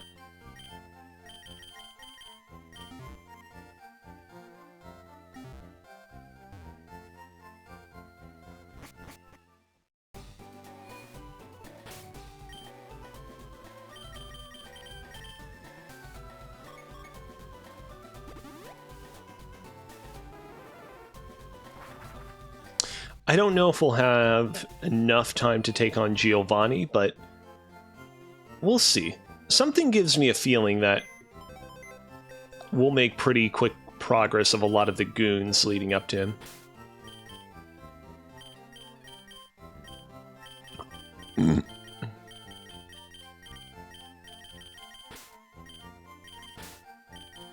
And there we go.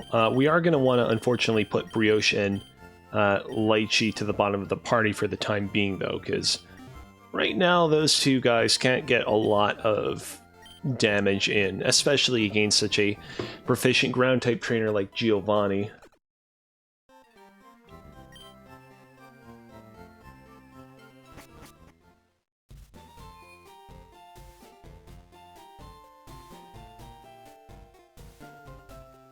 Here we go.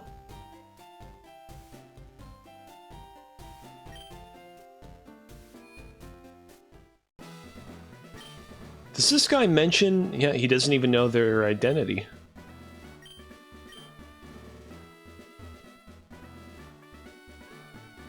Oh man, lots of trainers to go around. Let's see here. I'm gonna put this guy at the front of the party for now.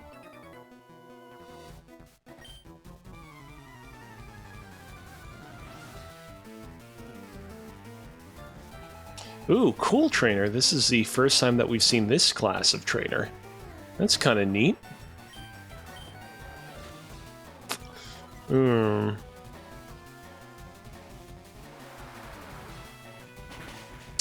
Maybe I should actually give Hunter a shot next. Even though I am kind of concerned. Or, you know what? Maybe I should give Cookie a shot, because Cookie does have access to Brick Break.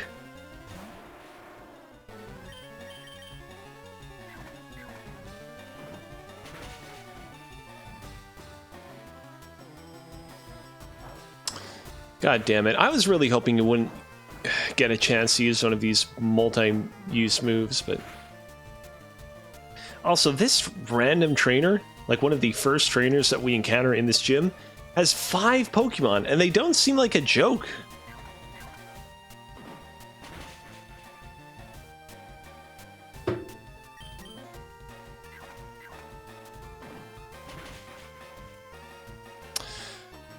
Oh man, can't wait to accidentally land on the yoga spot and then decide not to do it. 1, 2, and 3. Dealer's choice. It is time for a dealer's choice. Let's go ahead and let's go and do no center. Until we get our next critical hit, we cannot heal at a Pokemon Center.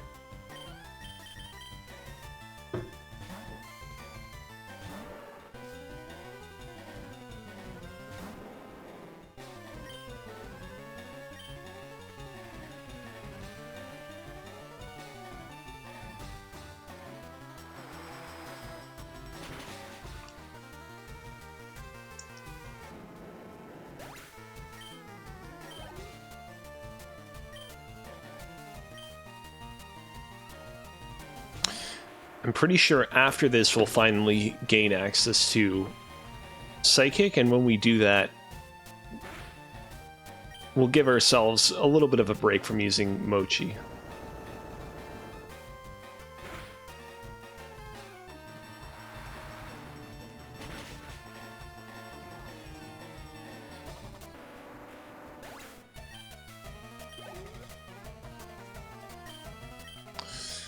You know what? I'm going to swap in Marshmallow for this one, because unlike a lot of the prior Pokemon we were battling, I don't think that Marowak naturally has access to a lot of great Rock-type moves. I think it mostly just has access to normal and Ground-type moves, both of which we are immune to, so I should be able to make quick work of this guy.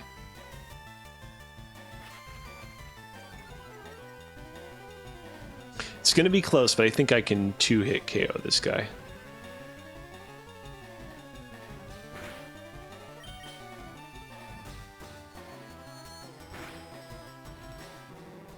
Goodbye.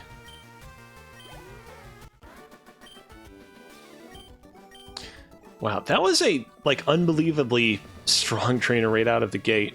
Also, I'm a little bit confused why the trainers are situated here. Like, there's no situation in which I would battle them unless I was forced, unless I decided to myself.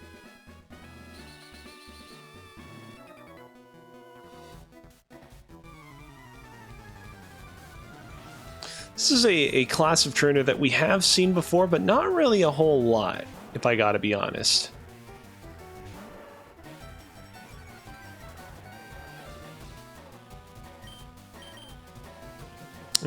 Not good. Good news is that we do have paralyzed heals, but I think I might, if this doesn't kill it, I might switch over to Haunter to finish it off.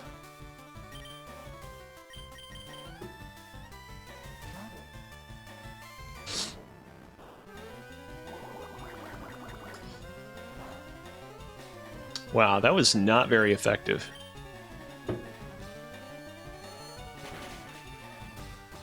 Ah, you gotta be kidding me. I was hoping that we would go a little bit longer than that before we got our next critical hit.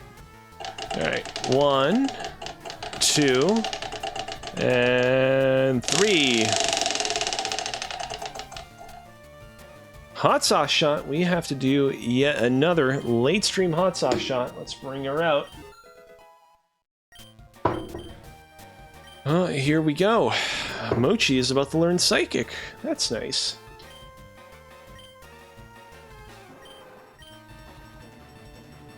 Definitely a huge step up from Confusion. Alright, I'm just going to exit the battle and then we will... Oh, I forgot that this guy has Tauros, which isn't even two Pokemon on his team which aren't even at least partially ground type. Alright, let's take a break. Let's have some hot sauce.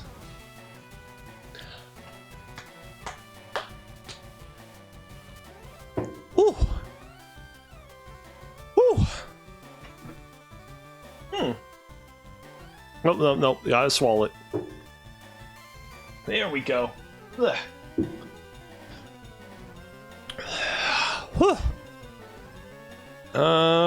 I think I should be okay if he swaps in Tauros, considering it is a primarily normal-type Pokemon with normal-type moves. I don't think he has a lot of other things at his disposal that he can use to hurt me. At least I think that's the case. Alright, he better pull out a Miracle. Oh, Rest. It's actually, I mean, not a dumb move in this case. I'm guessing he probably has Snore or Sleep Talk. The thing is Snore can't really hurt me, and Sleep Talk, I mean, it will only be able to do Rest or whatever normal type move he has, or I guess he doesn't have Sleep Talk. All right, well, so long, Tauros.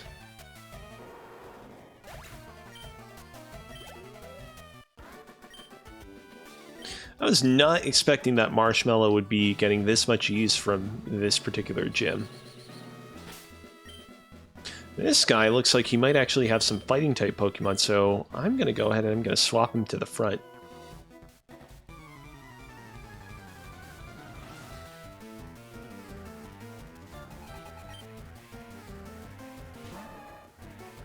Wow, we couldn't have picked a better Pokemon for this guy to butt up heads against. Alright,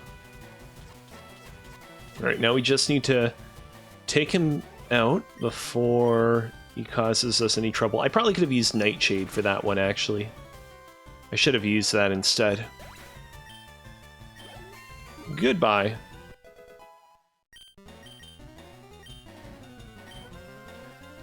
I will not be teaching at Destiny Bond, because I would only ever use that if I were about to die, and I definitely am not about to die using Marshmallow. Let's see here. Do I want to keep him at the front for a little bit?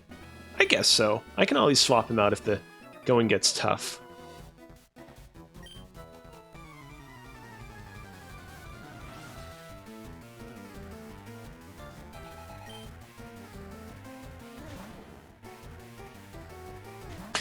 Sandslash, another Pokemon I don't really have to worry a whole lot about. In fact, I might actually, given how much of a good pace Marshmallow is making, I might straight up just go back and heal him a little bit at the Pokemon Center. Ah, damn.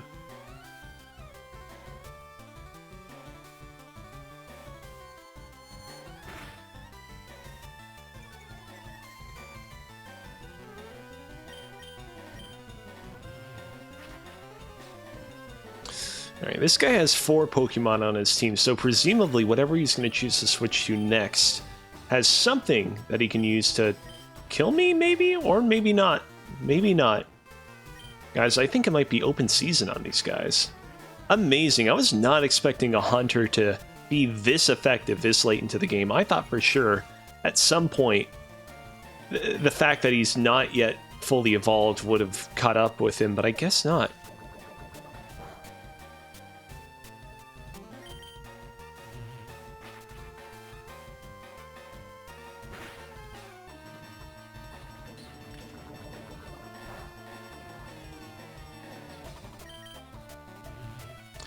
And there we go. Goodbye to Sandslash number 2.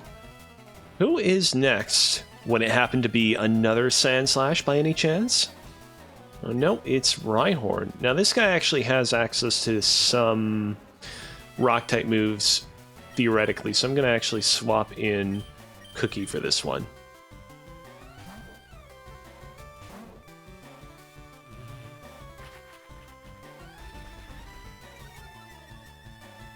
Or maybe not. If he used Scary Face, he probably doesn't have any, actually.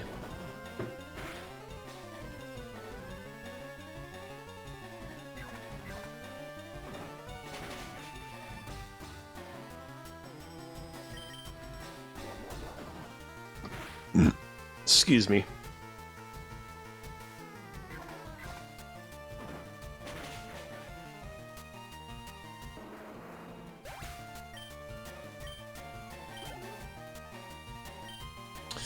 Nidorino. It's too bad I don't have any more Psychics, but I'm pretty certain that I can just take this guy down with Nightshade. It's 10:59, so maybe I'll battle like one more trainer after this, and then we'll continue our expedition into the 8th Pokemon Gym next time around.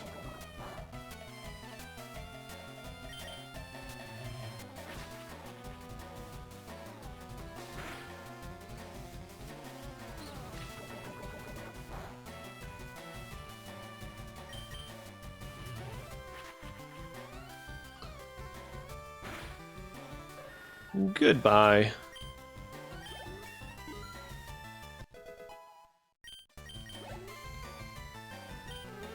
Nidoking. Oh shit, here we go. Here we go, Big Mama's coming in. First time we've seen Nidoking in a Pokemon trainer battle. I was actually not expecting that we'd see him before we got to Giovanni. Okay. I think we're still safe, but, you know, famous last words. Man, poor Nidoking doesn't have any other poison moves at his disposal.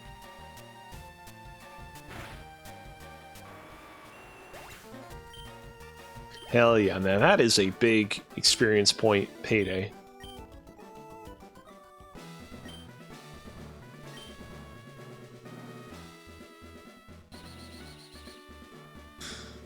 Let's see here.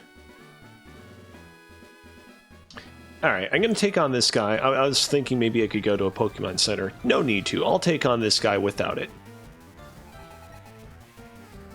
Oh yeah, this is going to be easy. Come on now. Come on now. Is all you have to throw my way?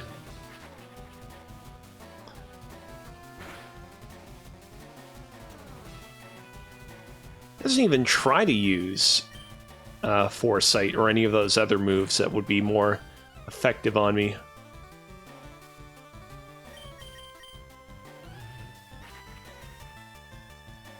Goodbye, Machop. Now let's see, are we going to get our first in-trainer Machamp since that last dude on the cycling road? Nope, still Machoke. I guess we will have to wait until the Elite Four.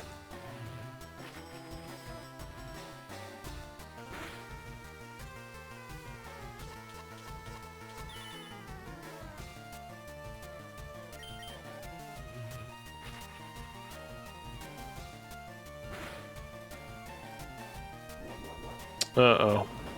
Shit.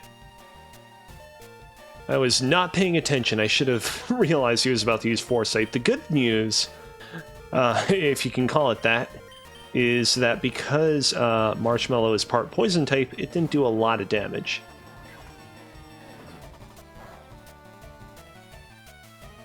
Alright, Mochi. Lay waste to him.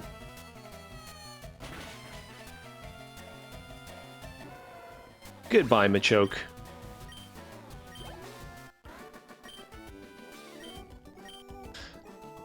Alright, and with that, thank you to everybody for tuning into tonight's stream. Remember, as always, that you can catch these streams live on twitch.tv/KozibearLive every Monday and Thursday at 8:30 p.m. EST, and as VODs after the fact over on YouTube every 3:30 p.m. every Wednesday and Saturday. And of course, you can also find me over on Twitter at AlexKozina, ALEXKOZINA, if the tweets and the twits are more your speed. My name's Alexander Kozina, aka Kozibear, and I'd like to wish you all a good night.